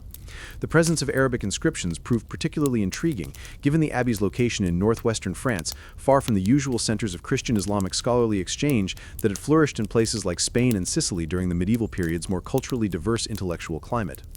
The largest chamber contained stone tables whose surfaces bore traces of chemical residues that analysis revealed to be consistent with alchemical experimentation, the medieval predecessor to modern chemistry that combined practical metallurgy and pharmaceutical research with philosophical speculation about the fundamental nature of matter and the possibility of achieving spiritual as well as material transformation through systematic manipulation of natural substances. The discovery of sophisticated laboratory equipment in a monastic setting challenged the assumption that such activities were limited to secular scholars or Islamic institutions where scientific inquiry faced fewer theological constraints. Brother manuscripts found sealed within lead-lined containers provided evidence of intellectual activities that would have been considered heretical by church authorities, including translations of ancient Greek philosophical texts that had been preserved in Arabic versions while their original sources were lost to medieval Europe, and original treatises on natural philosophy that demonstrated familiarity with scientific methods that were supposedly unknown to Christian scholars until their reintroduction through contact with Islamic civilization during the Crusades and subsequent commercial exchanges. The careful organization of these hidden libraries suggested systematic collection and study over extended periods, with cataloging methods that demonstrated sophisticated understanding of how to organize and preserve knowledge for future reference and research. The presence of texts in multiple languages implied a level of international scholarly correspondence that contradicted the isolation that supposedly characterized medieval monastic communities, revealing instead a network of intellectual exchange that operated beneath the official channels of ecclesiastical communication and supervision. Chemical analysis of ink samples from the manuscripts revealed formulations that matched those used by Islamic scribes in Cordoba and Baghdad, suggesting direct contact with centers of learning that should have been inaccessible to Christian monks, whose travel was supposedly restricted to pilgrimage routes in official ecclesiastical business. The implications of such contact raised questions about the extent to which medieval religious communities maintained informal connections with scholars, whose religious affiliations might have made open cooperation impossible under the official policies of Christian-Islamic conflict that characterized much of the medieval period. The discovery of astronomical instruments crafted with precision that rivaled contemporary Islamic examples provided additional evidence of scientific activities that had been concealed from ecclesiastical authorities, who might have viewed such inquiries as potentially heretical challenges to biblical cosmology. The astrolabe found in the chambers bore inscriptions in both Arabic and Latin, suggesting collaborative work between Christian and Islamic scholars, despite the religious conflicts that supposedly made such cooperation impossible during the medieval period's frequent military campaigns and diplomatic tensions. The botanical specimens preserved in the chambers included plants that were not native to northern France, their presence indicating trade networks or travel connections that extended far beyond the local regions where medieval monasteries supposedly focused their attention and resources. The careful preservation of these specimens, along with detailed notes about their medicinal properties and cultivation requirements, suggested research programs that combined practical pharmaceutical development with theoretical investigation of natural processes that would later contribute to the development of modern scientific methods. The The architectural analysis of the chambers revealed construction techniques that incorporated principles of acoustics and ventilation that demonstrated sophisticated understanding of engineering concepts that were supposedly unknown to medieval builders, whose primary concerns were structural stability and symbolic representation rather than functional optimization of working spaces. The precision with which the chambers had been designed to maintain stable temperature and humidity levels suggested long-term planning for activities that required careful environmental control, supporting the hypothesis that these spaces had served as laboratories for experimental work. The discovery of correspondence with scholars in Constantinople, Cairo, and Cordoba provided evidence of intellectual networks that transcended the religious and political boundaries that supposedly isolated Christian Europe from centers of learning in the Islamic world and Byzantine Empire. The letters revealed collaborative research projects, requests for specific texts and materials, and ongoing debates about philosophical and scientific questions that demonstrated a level of international scholarly cooperation that official histories of medieval intellectual life had failed to document or acknowledge. The evidence of medical experimentation found in the chambers included surgical instruments that were more advanced than those typically associated with medieval European medicine, along with detailed anatomical drawings that suggested systematic dissection and observation at a time when such activities were supposedly forbidden by church authorities, who viewed interference with human remains as potentially heretical challenge to beliefs about bodily resurrection. The sophistication of these medical investigations indicated that some medieval monks had achieved understanding of human physiology that was not officially recognized until centuries later. The preservation of alchemical apparatus included distillation equipment, furnaces for high-temperature experimentation, and scales for precise measurement that demonstrated technological capabilities that were supposedly unavailable to medieval European craftsmen whose work was allegedly limited by primitive tools and insufficient theoretical knowledge. The complexity of this equipment suggested that the monks who used these chambers had access to technical knowledge and manufacturing capabilities that challenged conventional assumptions about the limitations of medieval technology and scientific understanding. The organizational system evident in the arrangement of these hidden chambers revealed a sophisticated understanding of how to conduct systematic research while maintaining security against discovery by authorities who might have viewed such activities as threatening to religious orthodoxy. The multiple levels of concealment, from false walls to secret passages connecting different chambers, demonstrated planning and construction skills that indicated long-term commitment to maintaining these facilities across multiple generations of monastic leadership who shared commitment to intellectual inquiry despite its potentially dangerous implications. The dating of artifacts found in the chambers suggested that these research activities had continued for several centuries, indicating that the knowledge and commitment necessary to maintain such operations had been successfully transmitted from one generation of monks to the next, despite the risks involved in preserving and continuing work that violated official expectations about appropriate monastic activities. The continuity of these hidden scholarly pursuits demonstrated that medieval intellectual life was more complex and diverse than conventional historical narratives had acknowledged. The discovery of detailed maps showing trade routes, geographic features, and political boundaries across Europe, Africa, and Asia provided evidence of geographic knowledge that was supposedly unavailable to medieval European scholars, whose understanding of the world was allegedly limited by theological constraints and lack of access to accurate cartographic information. The precision and detail of these maps suggested sources of information that official histories had failed to document, raising questions about the extent of medieval scholarly networks and the accuracy of conventional assumptions about the isolation of Christian intellectual communities. The investigation of these hidden chambers at Mont Saint-Michel revealed a pattern of concealed intellectual activity that challenged fundamental assumptions about medieval monastic life, while raising questions about how many other religious communities might have maintained similar facilities for scholarly research that violated official expectations about appropriate religious activities. The implications of these discoveries extended far beyond the specific case of one abbey to suggest that medieval intellectual history was more complex and diverse than conventional narratives had acknowledged, with networks of scholarly cooperation that transcended religious and political boundaries, despite official policies that should have made such collaboration impossible. The most intriguing discovery within Mont Saint-Michel's hidden chambers came in the form of encrypted documents, whose complex cipher systems suggested connections to the Knights Templar, that mysterious military order whose sudden suppression in 1307 had left numerous questions about their activities, wealth, and the secret knowledge they may have accumulated during 2 centuries of operation across medieval Europe and the Holy Land. The cipher appeared in manuscripts dating from the late 13th century, precisely the period when the Templars faced increasing scrutiny from King Philip IV of France and Pope Clement V, whose coordinated attack on the order would culminate in the arrest of hundreds of knights on charges of heresy and blasphemy. Brother Guillaume de Mallet, according to fragmentary records found alongside the encrypted texts, had served as a liaison between the Templar order and select monasteries throughout France, his role involving the preservation of documents and artifacts that the knights feared might be destroyed during the persecution they correctly anticipated would eventually befall their organization. The connection between Mont Saint-Michel and the Templars made geographical sense, as the abbey's location on the Norman coast provided access to shipping routes that could facilitate the movement of materials and personnel between France and the Templars' remaining strongholds in other parts of Europe.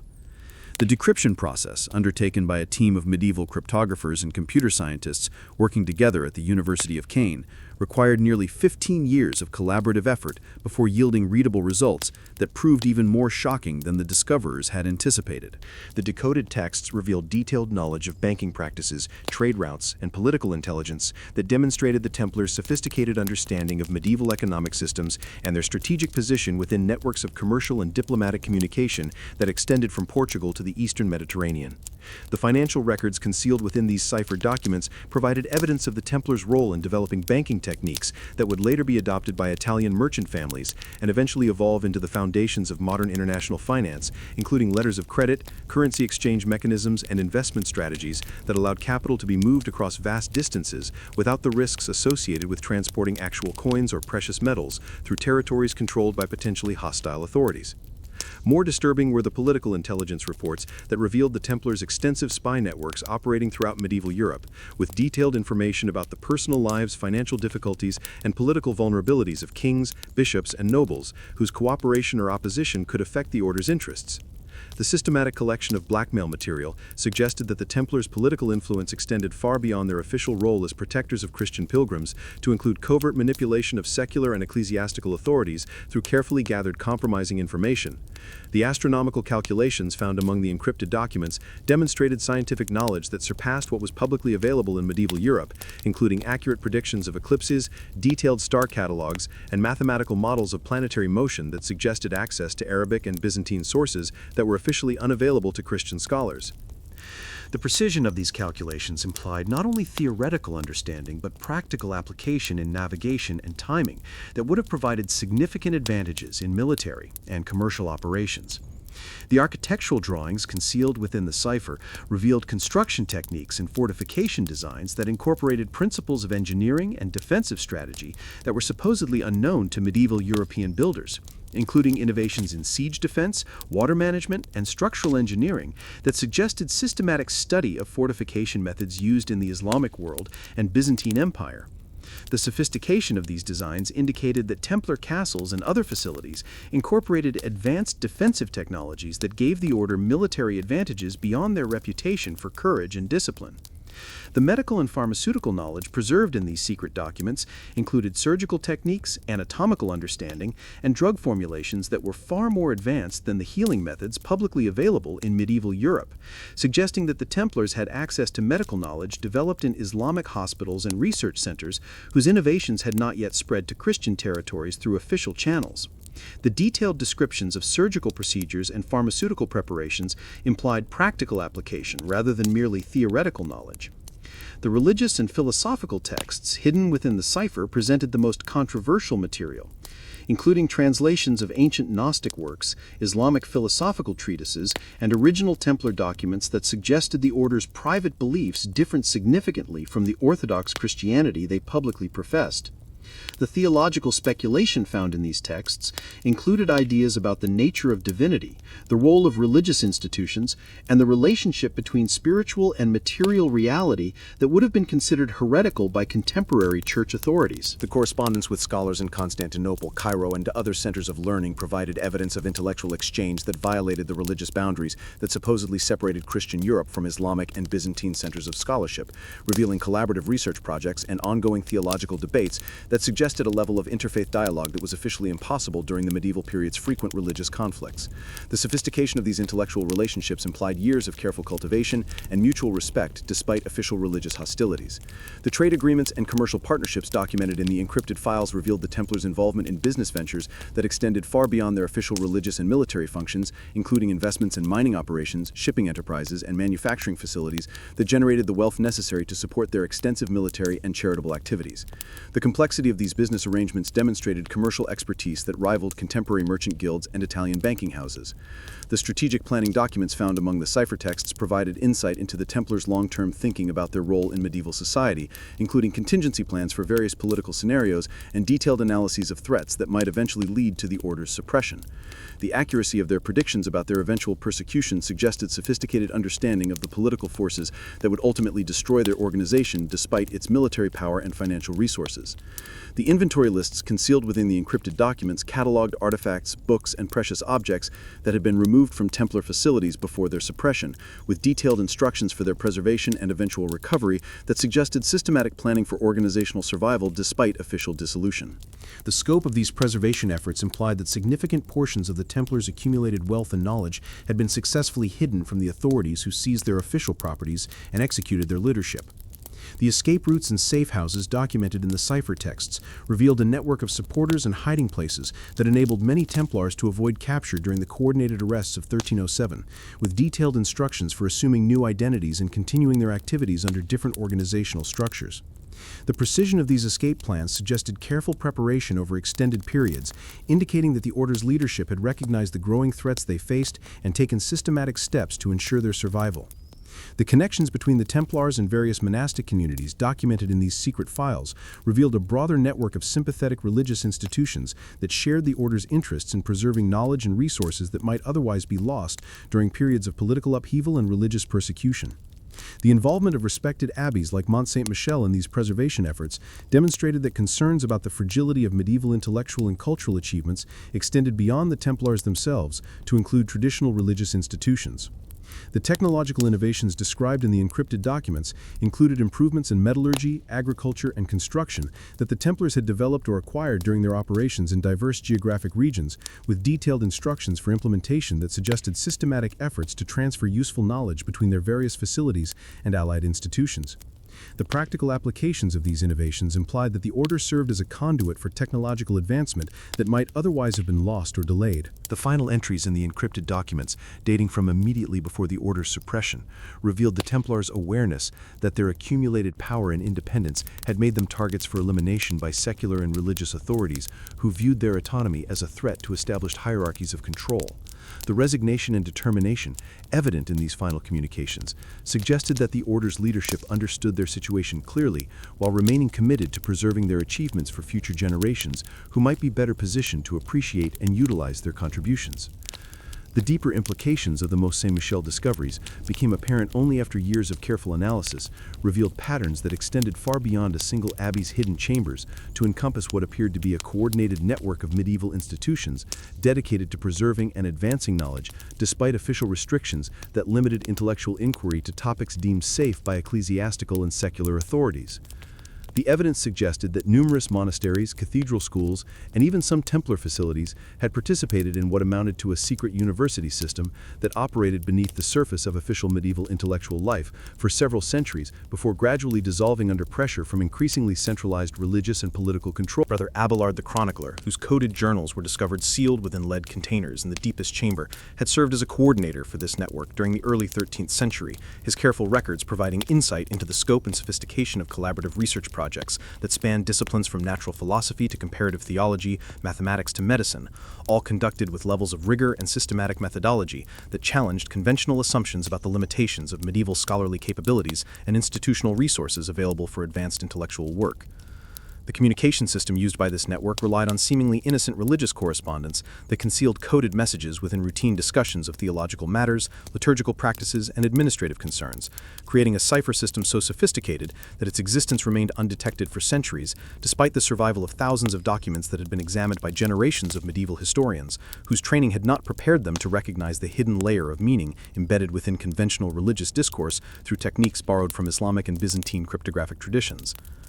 The research facilities maintained by network members incorporated architectural innovations designed to provide optimal conditions for scholarly work while concealing their true purpose from casual observers, including specially designed chambers for manuscript copying and illumination, laboratories equipped for chemical and alchemical experimentation, workshops for crafting scientific instruments, and libraries organized according to classification systems that facilitated advanced research while maintaining security against discovery by authorities who might view such activities as inappropriate for religious institutions supposedly focused on spiritual spiritual rather than intellectual pursuits. The curriculum followed by this secret educational system combined traditional religious instruction with advanced studies in natural philosophy, mathematics, astronomy, medicine, and other subjects that were typically unavailable in medieval Europe outside of Islamic centers of learning, suggesting that network members had developed systematic methods for acquiring and transmitting knowledge that official educational institutions were either unable or unwilling to provide.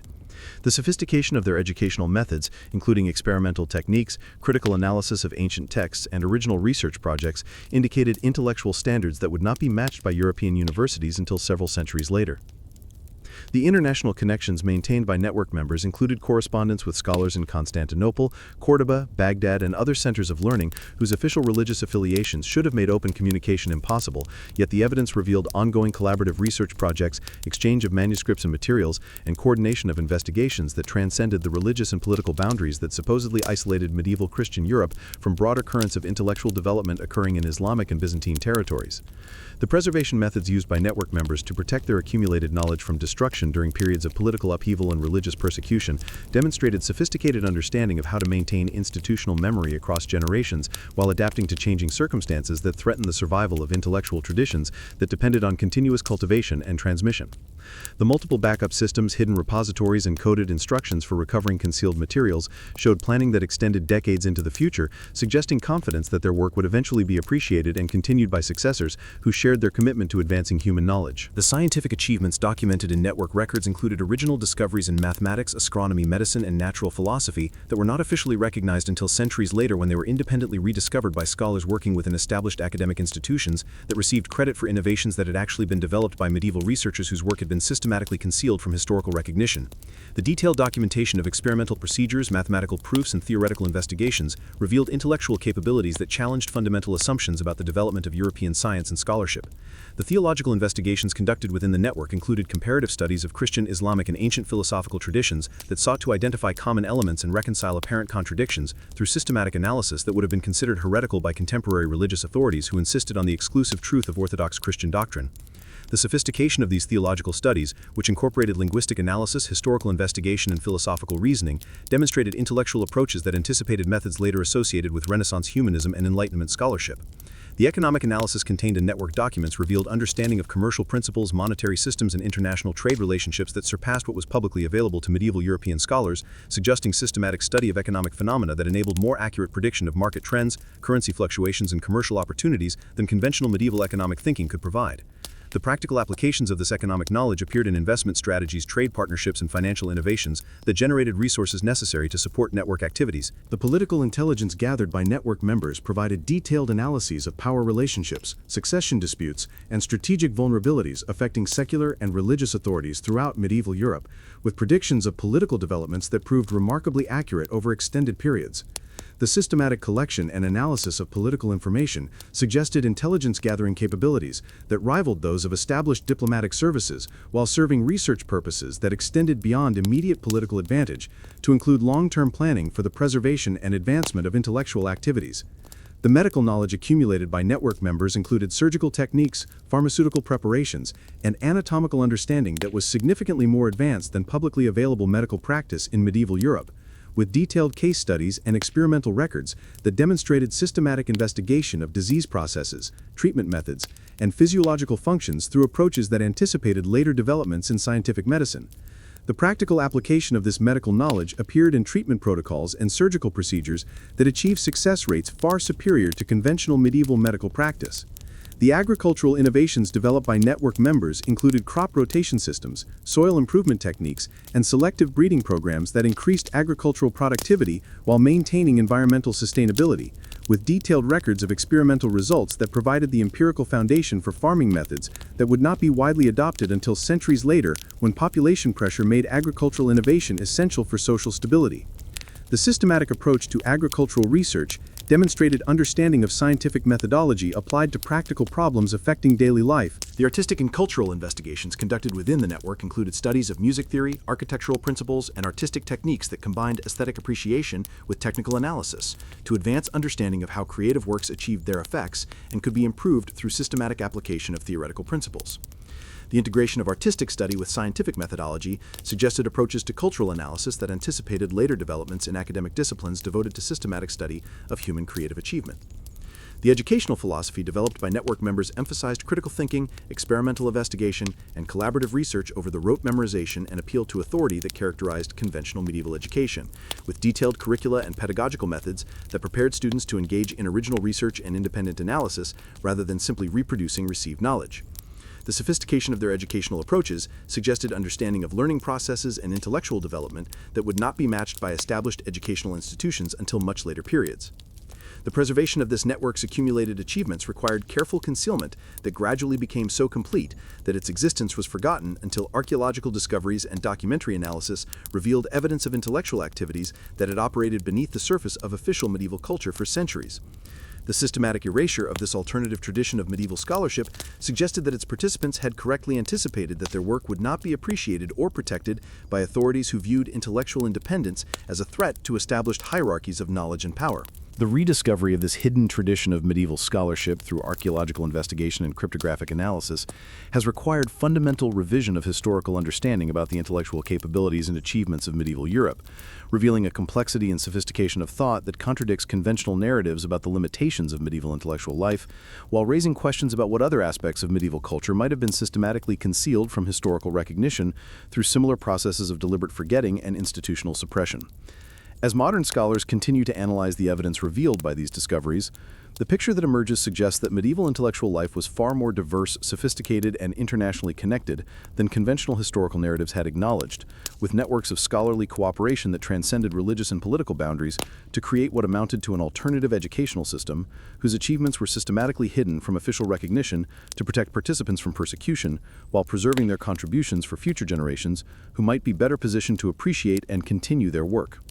The contrast between common monastic experience and the privileged existence of noble-born monks reveals one of medieval religious life's most striking contradictions, where the supposed equality of souls before God competed daily with social hierarchies that no amount of religious vocation could completely erase from communities that depended on aristocratic patronage for their survival and prosperity. The arrival of young Lord Edmund de Montpellier at Cluny Abbey in the year 1203 illustrates how wealth and family connections could transform monastic poverty into a comfortable lifestyle that bore little resemblance to the austere devotion practiced by monks whose humble origins left them vulnerable to the harsh realities of genuine religious discipline and material deprivation.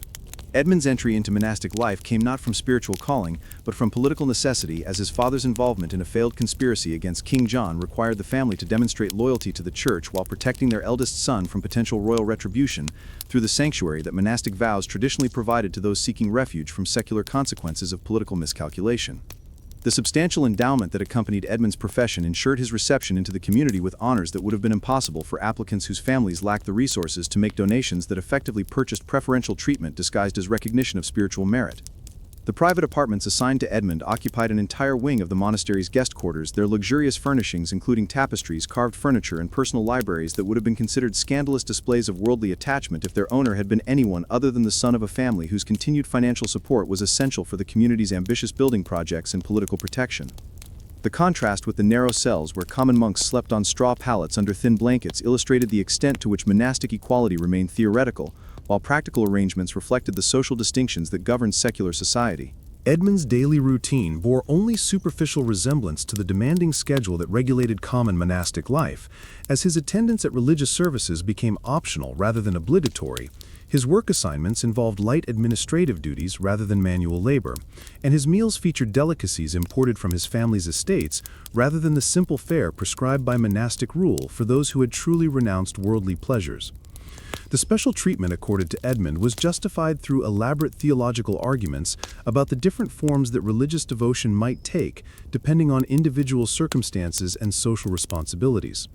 The education provided to Edmund reflected his expected role as a future church leader, rather than the basic literacy and religious instruction deemed sufficient for monks, whose function was primarily manual labor and routine prayer. His tutors included scholars whose expertise in law, theology, and classical literature prepared him for advancement through ecclesiastical hierarchies that remained largely closed to those lacking aristocratic connections and sophisticated intellectual training. The resources devoted to Edmund's education exceeded what most monasteries could afford for their entire scholarly programs, yet his privileged status made such expenditures appear reasonable and necessary. The social life maintained by Edmund within the monastery included regular visits from family members, correspondence with friends and political allies, and participation in hunting parties and other recreational activities that were forbidden to common monks, whose contact with the outside world was strictly limited to prevent contamination of their spiritual focus by worldly concerns. The contradiction between Edmund's continued involvement in secular affairs and his supposed renunciation of worldly attachments was resolved through casuistic reasoning that found religious justification for practically any behavior that served the monastery's political and financial interests. The political role played by Edmund on behalf of the monastery involved negotiations with royal officials, advocacy for the community's legal interests, and representation at ecclesiastical councils where his aristocratic background provided access and credibility that would have been unavailable to abbots whose humble origins left them at a disadvantage when dealing with secular and religious authorities who shared similar social backgrounds. The value of Edmund's political connections was so significant that his comfort and satisfaction became institutional priorities that took precedence over traditional monastic concerns about spiritual discipline and community equality. The financial arrangements surrounding Edmund's monastic career included management of his family's donations to the monastery, oversight of investments made with church funds, and planning for inheritances that would eventually benefit the community after his parents' deaths, creating complex relationships between personal and institutional interests that blurred the boundaries between his role as a monk and his function as a representative of his family's ongoing involvement in church affairs. The financial sophistication required for these arrangements demanded expertise that was rarely found among monks whose backgrounds had not included exposure to commercial and legal complexities. The religious observances practiced by Edmund emphasized private devotion and scholarly study over communal prayer and manual labor that characterized common monastic life. His spiritual exercises included activities like manuscript illumination, theological writing, and architectural planning that produced tangible benefits for the monastery while allowing him to maintain the comfortable lifestyle to which his aristocratic upbringing had accustomed him. The integration of his personal preferences with institutional needs created a form of monasticism that bore little resemblance to the austere discipline originally intended by monastic reformers. The recreational activities available to Edmund included hunting expeditions on monastery lands, musical performances by traveling entertainers, and elaborate feasts celebrating religious holidays with a luxury that would have scandalized the Desert Fathers, whose example supposedly inspired medieval monastic life. Yet these activities were justified as necessary for maintaining the political relationships and social connections that enabled the monastery to survive and prosper in an environment where religious institutions competed for aristocratic patronage and royal favor. The servants assigned to Edmund's personal care included a valet, a cook, a secretary, and several attendants, whose presence in the monastery violated the principles of monastic self-sufficiency and humble service that supposedly characterized authentic religious life. Yet their employment was rationalized as enabling Edmund to devote more time to spiritual and intellectual pursuits that served the broader community's interests while maintaining the social standards appropriate to his background and future ecclesiastical career. The architectural modifications made to accommodate Edmund's residence included the construction of private chapels, enlarged living quarters, and separate dining facilities that created a monastery within the monastery where different standards of comfort and religious observance could coexist without challenging the official commitment to monastic equality and shared sacrifice. The physical segregation of aristocratic monks from their common brethren institutionalized social distinctions that monastic vows were supposed to eliminate. The career path anticipated for Edmund involved advancement through increasingly prestigious ecclesiastical appointments that would eventually lead to positions as abbot, bishop, or even higher church offices where his combination of religious credentials and aristocratic connections would serve both personal ambition and family political interests, while providing the monastery with a powerful advocate in church hierarchy and royal court. The calculation of mutual benefit underlying this arrangement revealed the extent to which monastic vocations served worldly purposes despite their spiritual justifications. The marriage negotiations conducted on Edmund's behalf by his family, despite his monastic vows, involved discussions about potential papal dispensations that might allow him to leave religious life if political circumstances made secular marriage advantageous for family interests, creating contingency plans that treated his monastic profession as a temporary expedient rather than a permanent commitment to religious life. The casual attitude toward monastic vows reflected broader aristocratic assumptions about the negotiability of religious obligations when they conflicted with family priorities and political necessities. The legal privileges enjoyed by Edmund included exemptions from certain monastic disciplines, special procedures for handling any accusations of misconduct, and preferential treatment in chapter meetings and other community decision-making processes that gave him influence over monastery policies that affected all community members while protecting him from the consequences of behavior that would have resulted in severe punishment for monks lacking his social status and family connections. The cultural activities sponsored sponsored by Edmund included the commissioning of artistic works, the patronage of scholars and musicians, and the organization of literary and philosophical discussions that transformed portions of the monastery into something resembling a secular court where intellectual and artistic pursuits served recreational rather than strictly religious purposes. The integration of aristocratic cultural preferences with monastic life created hybrid institutions that satisfied neither authentic spiritual aspirations nor genuine worldly ambitions. The medical care provided to Edmund included access to physicians trained in the latest medical techniques, imported medicines and treatments unavailable to common monks, and special dietary arrangements designed to maintain his health and comfort,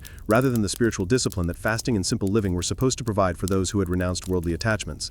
The contrast in medical treatment reflected broader patterns of inequality that made monastic equality a theoretical ideal rather than a practical reality for communities that depended on aristocratic support. Beyond the walls that separated aristocratic monks from their humble brethren lay another world entirely, populated by the lay brothers, servants, craftsmen, and peasants whose labor sustained the complex economic and social machinery that made monastic life possible, yet whose existence remained largely invisible in chronicles that focused on the spiritual achievements and political maneuverings of the ordained community, while systematically ignoring the vast network of support staff whose daily struggles with poverty, disease, and exploitation provided the foundation upon which monastic comfort and contemplation ultimately rested.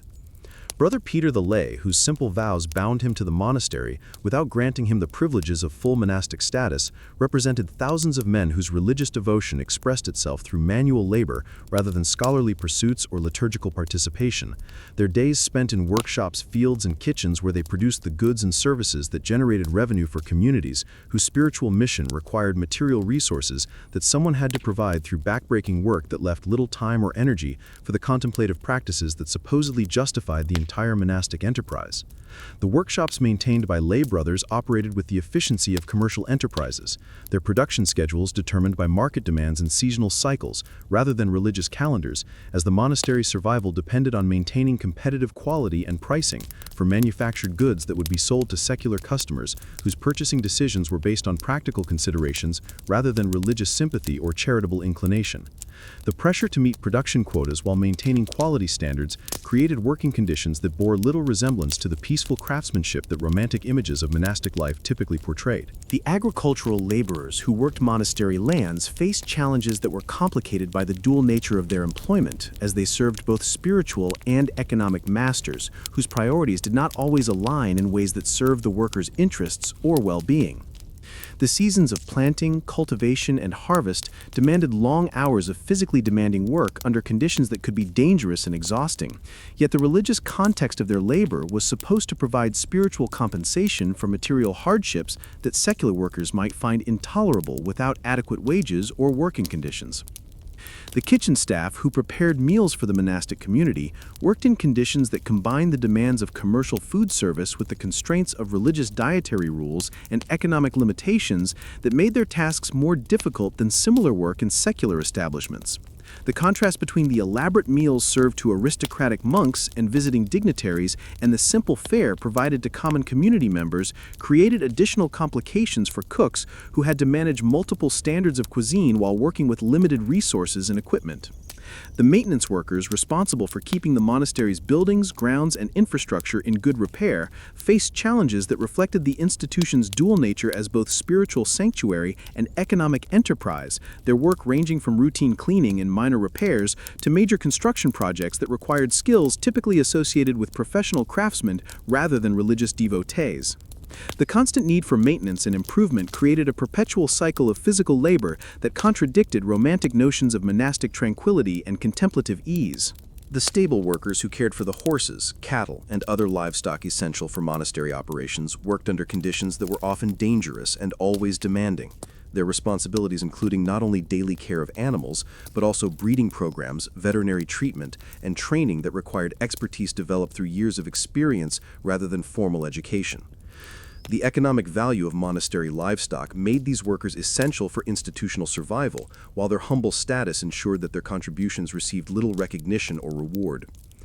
The guards and security personnel who protected monastery property from theft, vandalism, and military attack occupied an ambiguous position within religious communities that officially embraced principles of nonviolence and Christian charity, while recognizing the practical necessity of defending accumulated wealth against those who might view monastic prosperity as an attractive target for redistribution through unauthorized means. The weapons training and combat readiness required for effective security work created obvious tensions with religious ideals that monks were supposed to embody and promote. The scribes and copyists, who were not full members of the monastic community, worked under conditions that combined the intellectual demands of scholarly work with the physical strain of repetitive manual labor. Their daily tasks required sustained concentration and precise hand control, while they copied manuscripts whose content they were often not educated enough to understand fully. The economic pressure to complete copying projects quickly and accurately created working conditions that prioritized productivity over the spiritual benefits that such work was supposed to provide. The transportation workers responsible for moving goods, materials, and people between the monastery and the outside world faced dangers that ranged from highway robbery to accidents involving heavy loads and unpredictable weather conditions, their travels exposing them to risks that sedentary monastic residents could avoid while enjoying the benefits of trade and communication that such dangerous work made possible. The contrast between the security of monastic walls and the hazards faced by those who ventured beyond them illustrated the extent to which monastic peace depended on others' willingness to accept risks and hardships. The medical attendants who cared for sick and injured community members worked with limited training and inadequate supplies while dealing with diseases and conditions that medieval medicine was poorly equipped to treat effectively, their efforts often amounting to little more than comfort care for patients whose suffering they could witness but not meaningfully alleviate. The psychological burden of watching people die from treatable conditions while lacking the knowledge or resources to provide effective treatment created forms of stress that complemented the physical demands of their work. The laundry workers who maintained the cleanliness of monastic clothing, bedding, and other textiles worked under conditions that combined the physical demands of heavy manual labor with exposure to harsh chemicals and scalding water that could cause serious injuries, their efforts essential for maintaining the standards of cleanliness and appearance that monastic dignity was supposed to require, while the nature of their work exposed them to health risks that their privileged employers could avoid. The cemetery workers responsible for preparing graves, conducting burials, and maintaining the monastery's burial grounds faced the psychological challenges of constant exposure to death and decay, while performing physically demanding work that required them to handle human remains under conditions that could be emotionally disturbing for people whose religious beliefs about death and resurrection were supposed to provide comfort, but often created additional anxiety about the spiritual implications of their daily tasks.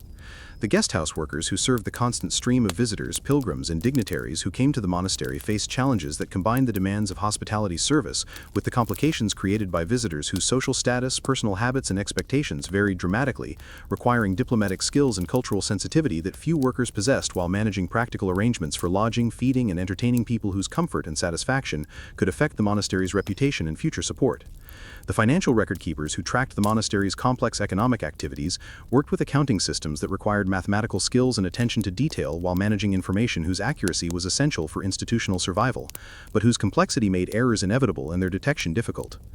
The responsibility for maintaining financial records that could determine the monastery's ability to meet its obligations created pressures that affected not only the record keepers themselves, but their families and communities whose welfare depended on the monastery's continued prosperity. The messengers and communication workers who maintained contact between the monastery and the outside world faced physical dangers and security responsibilities that required them to protect confidential information while traveling through territories where their knowledge of monastery affairs made them valuable targets for those who might benefit from intelligence about the institution's activities, plans, and vulnerabilities. The combination of physical risk and security responsibility created job requirements that few workers were fully prepared to handle effectively. The construction workers involved in the monastery's constant building and renovation projects faced dangers that ranged from falls and crushing injuries to exposure to toxic materials and extreme weather conditions, their work requiring physical strength and technical skills while exposing them to risks that could result in permanent disability or death. The pressure to complete construction projects on schedule and within budget often led to working conditions that prioritized efficiency over safety, creating additional hazards for workers whose families depended on their continued employment. The artisans who created the decorative elements that enhanced the monastery's buildings, furnishings, and ceremonial objects worked under conditions that required artistic skill and creative vision while meeting production schedules and quality standards that were determined by economic rather than aesthetic considerations. The tension between artistic integrity and commercial viability created challenges for workers whose personal satisfaction with their craft had to compete with institutional demands for profitable production. The environmental maintenance workers responsible for managing the monastery's gardens, orchards, and landscaped areas worked under conditions that required agricultural knowledge and physical stamina, while producing results that were judged by aesthetic as well as practical criteria. Their success measured not only by productivity, but by the visual appeal of spaces that were supposed to reflect the spiritual harmony and divine order that monastic life was meant to embody and promote among visitors and community members. As you drift deeper into sleep, imagine the countless unnamed individuals whose labor made possible the monastic peace and contemplation that history remembers, while their own stories remain lost in the shadows of institutions that depended on their sacrifice, while offering little recognition of their essential contributions to the spiritual and material achievements that define our understanding of medieval religious life and its complex relationship with the broader society that sustained and benefited from monastic communities. The ultimate irony of medieval monastic life revealed itself most clearly in the contrast between the spiritual ideals that justify these institutions and the human costs that their operation extracted from the very populations they claimed to serve through prayer, charity, and moral guidance, creating systems that achieved remarkable cultural and intellectual achievements while simultaneously perpetuating forms of exploitation and inequality that contradicted the Christian principles they were supposed to embody and promote throughout medieval society. The peasant families who worked monastery lands under conditions that were often harsher than those imposed by secular landlords found themselves bound to religious institutions whose spiritual authority made resistance seem not only futile but potentially damaging to their prospects for salvation, creating forms of economic bondage that were reinforced by theological arguments about the virtue of accepting earthly suffering in anticipation of heavenly reward. The monastery's role as both spiritual guide and economic master created conflicts of interest that were resolved in favor of institutional prosperity rather than peasant welfare whenever the two priorities came into tension. The children who were given to monasteries as oblates before they were old enough to understand the implications of religious vows faced lives that were determined by their parents' economic circumstances rather than by any genuine spiritual calling. Their childhood sacrificed to family strategies for reducing the number of mouths to feed while potentially providing connections to powerful religious institutions that might offer future benefits to siblings who remained in secular life. The oblate system created a steady supply of unpaid labor while generating revenue from families who paid for the privilege of disposing of unwanted children. The women whose husbands, sons, and brothers entered monastic life often found themselves abandoned without adequate support systems, their economic security destroyed by religious vocations that were celebrated as spiritual achievements, while their practical consequences created widows and orphans whose suffering received little attention from communities whose resources were devoted to supporting male religious institutions rather than addressing the social problems that such institutions helped to create through their recruitment practices. The merchants and craftsmen who dealt with monasteries discovered that religious institutions could be as ruthless in their business practices as any secular enterprise, using their spiritual authority and legal privileges to extract favorable terms from suppliers while demanding quality and service standards that were difficult to meet profitably, creating relationships that combined commercial exploitation with moral intimidation in ways that secular businesses could not easily replicate or compete against effectively. The local communities that surrounded monasteries experienced complex relationships with institutions that served simultaneously as sources of employment, charitable assistance, and cultural patronage, while also functioning as competitors for resources, exemptions from taxation, and legal privileges that gave religious communities advantages over secular businesses and landowners who faced heavier tax burdens and more restrictive regulations while providing many of the same services and products. The political implications of monastic wealth and influence created tensions between secular and religious authority that affected entire kingdoms, as abbots and priors wielded power that rivaled that of nobles and bishops, while claiming exemptions from secular jurisdiction that limited the ability of royal governments to regulate their activities or extract resources for public purposes. The monastery's political independence often served institutional interests at the expense of broader social needs that required coordination between secular and religious authorities. The intellectual achievements celebrated in monastic chronicles and hagiographic literature were often purchased through the systematic exploitation of workers whose illiteracy prevented them from benefiting directly from the knowledge that their labor made possible, creating educational systems that served elite interests while perpetuating ignorance among the populations whose taxes and labor provided the resources necessary for scholarly pursuits that remained largely irrelevant to their daily concerns and practical needs. The artistic and architectural monuments that represented medieval monasticism's greatest cultural achievements required resources that were extracted from communities whose own living conditions remained primitive and uncomfortable, creating visible symbols of spiritual aspiration that were built upon foundations of material inequality and social injustice that contradicted the egalitarian principles that Christian theology was supposed to promote and defend. The medical knowledge developed in monastic institutions remained largely unavailable to the peasant populations whose health problems could have been addressed through the application of techniques and treatments that monks reserved for their own communities and wealthy patrons, creating healthcare systems that reinforced social hierarchies while failing to address the public health challenges that affected the majority of medieval Europe's population. The agricultural innovations pioneered on monastery lands were often implemented in ways that increased productivity while reducing the welfare of agricultural workers, as improved efficiency was used to justify higher rents and more intensive work schedules rather than to improve living standards for the families whose labor made such innovations possible. The monastery's economic success came at the expense of the very people whose cooperation was essential for achieving the productivity gains that supported monastic prosperity. The legal privileges enjoyed by monasteries included exemptions from secular courts and regulations that allowed religious institutions to operate according to different standards than those applied to secular businesses and individuals, creating systems of justice that favored institutional interests over individual rights, while limiting the ability of ordinary people to seek redress for grievances against powerful religious establishments that claimed divine authority for their earthly activities. The charitable activities that were supposed to justify monastic accumulation of wealth often served primarily to maintain social stability rather than to address the structural causes of poverty and suffering, providing just enough assistance to prevent social unrest while preserving the economic systems that created the need for charity in the first place. The monastery's charitable work became a form of social control that legitimized inequality by appearing to address its symptoms without challenging its fundamental causes. The spiritual guidance provided by monastic communities emphasized acceptance of earthly hardship and submission to established authority rather than promoting social justice or economic reform that might improve material conditions for the populations that supported religious institutions through their taxes, labor, and donations. The monastery's theological teachings served to justify existing social arrangements rather than to challenge systems that concentrated wealth and power in the hands of religious and secular elites. The educational opportunities available through monastic institutions remained largely restricted to children from wealthy families who could afford the costs of advanced training, while the sons and daughters of workers who supported these same institutions were systematically excluded from the intellectual resources that their families' labor had made possible. The monastery schools perpetuated social hierarchies by providing educational advantages to those who already possessed economic and social privileges. The recruitment practices used by monastic communities systematically favored candidates who could provide financial support or political connections over those who might have possessed genuine spiritual vocations but lacked the material resources that religious institutions required for their survival and expansion. The monastery's admission policies created religious communities that reflected secular social hierarchies rather than the spiritual equality that Christian theology was supposed to promote among all believers. The international networks maintained by monastic institutions facilitated trade, communication, and cultural exchange that primarily benefited elite groups, while doing little to improve conditions for the agricultural workers and artisans whose labor provided the economic foundation for these far-reaching connections and sophisticated intellectual achievements. The monastery's cosmopolitan activities were built upon local exploitation that remained largely invisible to the international visitors and correspondents who admired the institution's cultural accomplishments. The long-term social impact of monastic institutions included the development of educational, healthcare, and charitable systems that would eventually benefit broader populations, yet these positive outcomes emerged only after centuries of operation that concentrated resources and opportunities among privileged groups while systematically excluding the majority of medieval society from the benefits that their labor and financial support had made possible.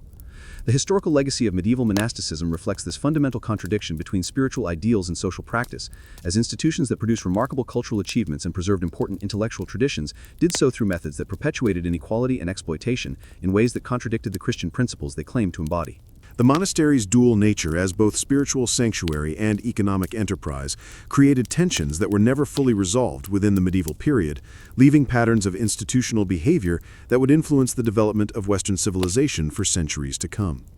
As you rest now in the comfort of your modern surroundings, wrapped in the security of social systems that provide healthcare, education, and legal protection without requiring explicit religious commitments or aristocratic connections, reflect on the long journey that human societies have traveled from the medieval world we have explored together tonight,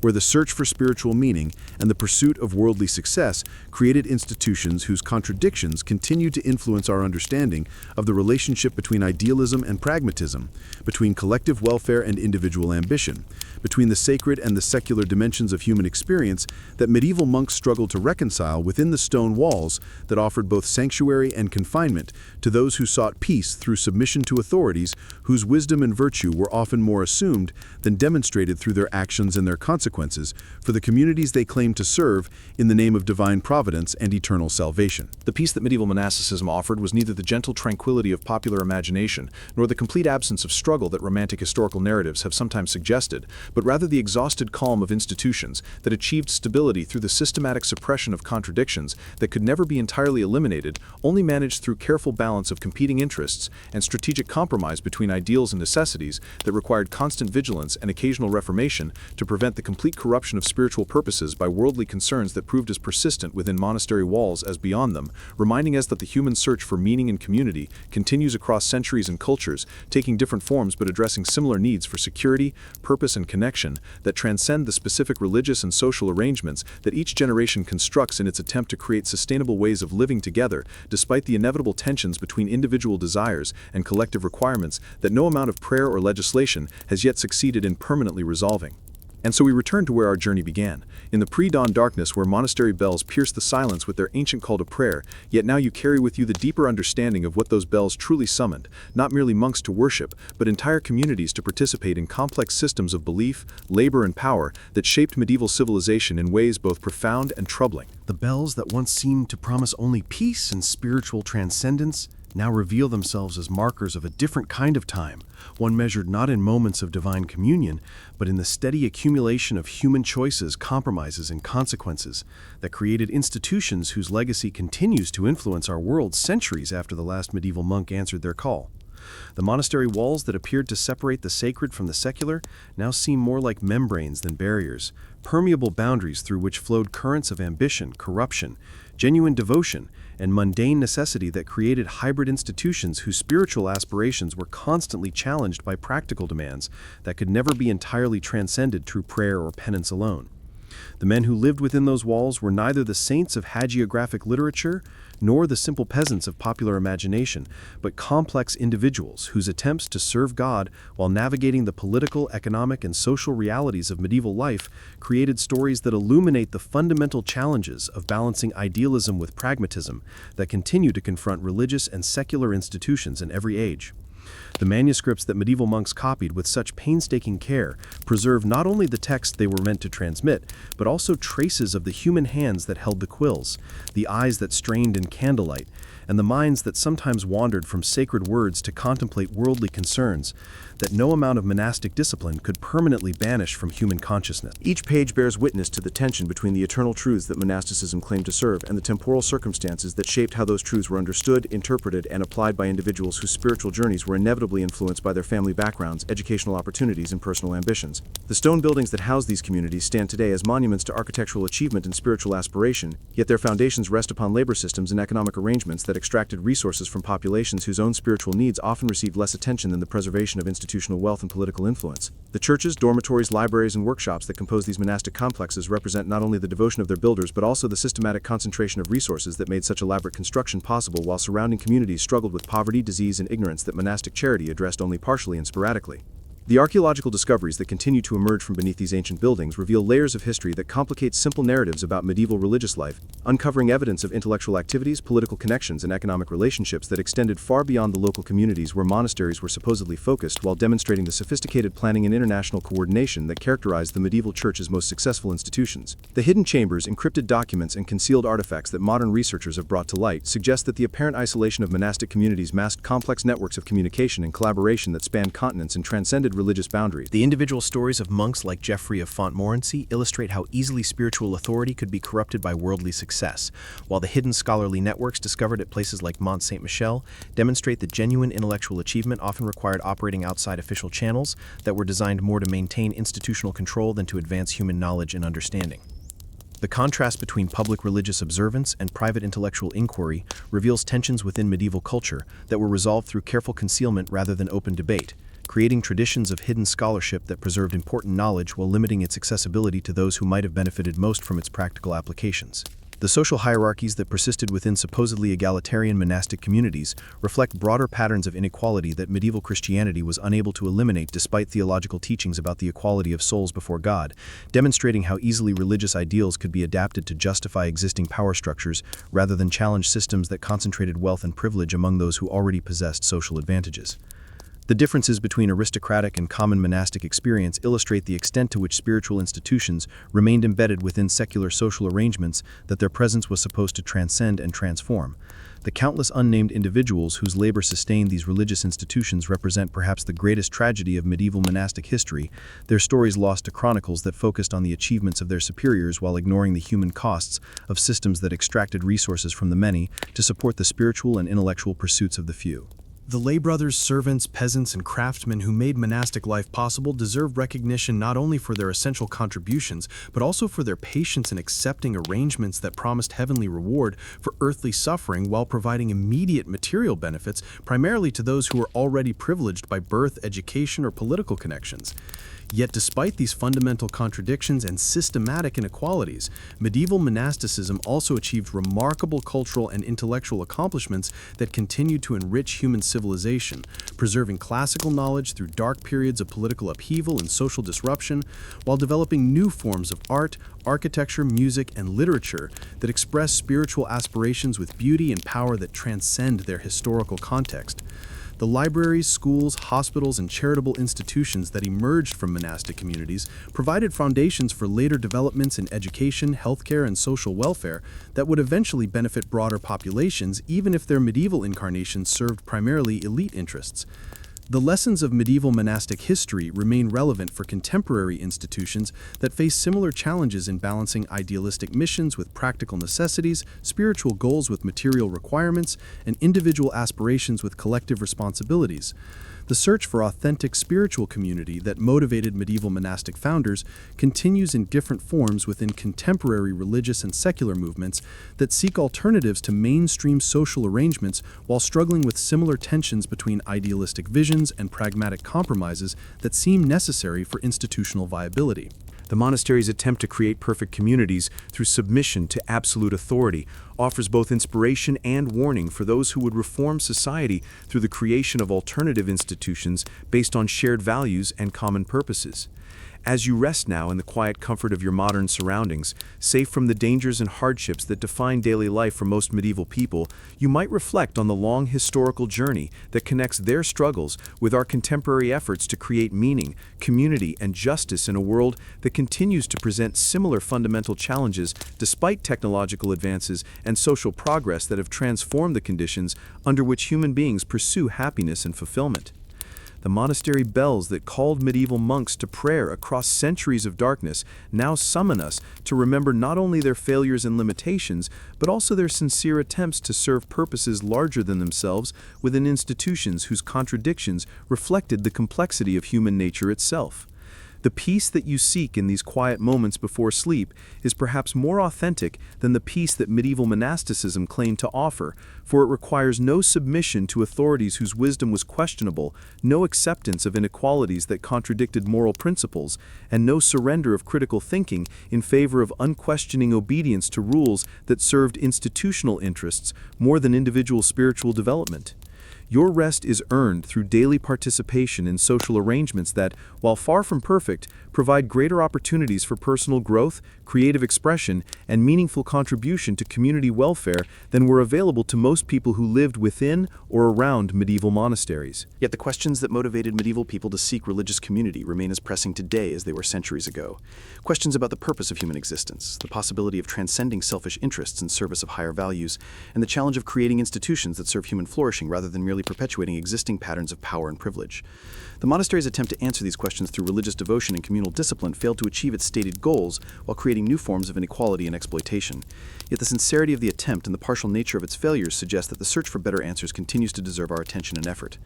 The bells have fallen silent now, their bronze voices stilled by centuries that have transformed the world beyond recognition, yet their echo continues to resonate through cultural traditions and institutional arrangements that bear traces of medieval Christian influence, despite dramatic changes in religious belief, social organization, and political structure that have characterized the development of Western civilization since the monastery's decline as a dominant force in European intellectual and spiritual life. Sleep now in the knowledge that the struggles you have witnessed tonight in imagination represent chapters in a larger human story that continues to unfold to the choices that each generation makes about how to balance individual freedom with collective responsibility, how to pursue personal fulfillment while contributing to community welfare, and how to create institutions that serve human dignity rather than merely accumulating power and wealth for their own sake. The medieval monks whose stories we have explored together were neither heroes nor villains, but complex human beings whose efforts to serve purposes they considered sacred continue to offer lessons about the possibilities and limitations that characterize all human attempts to transcend the ordinary constraints of daily existence in pursuit of meaning that might justify the struggles and sufferings that seem inseparable from conscious life itself. Rest peacefully in the understanding that the questions they faced persist in different forms within contemporary life, while the answers they proposed, despite their limitations and contradictions, represent sincere attempts to address concerns about purpose, community, and transcendence that continue to motivate those who seek alternatives to purely material definitions of success and happiness. The monastery may have failed to achieve its stated goals of perfect spiritual community, yet its attempt to create such community demonstrates human capacity for idealism and sacrifice that offers hope for future efforts to build institutions that might succeed where medieval monasticism fell short of its aspirations, while avoiding the systematic exploitation and inequality that ultimately undermined its moral authority and practical effectiveness. The morning that will eventually come will bring new opportunities to participate in the ongoing human experiment in creating meaningful community and purposeful individual existence, informed by the lessons of those who came before us, yet not limited by their failures or constrained by their assumptions about what forms such community might take or what methods might prove most effective in achieving goals that transcend purely selfish interests. Sleep now with gratitude for the distance we have traveled from medieval constraints, while maintaining respect for the sincerity of those who struggled within those constraints to serve purposes they believed were worthy of their dedication and sacrifice, however flawed their understanding, and however problematic their methods may appear from our contemporary perspective.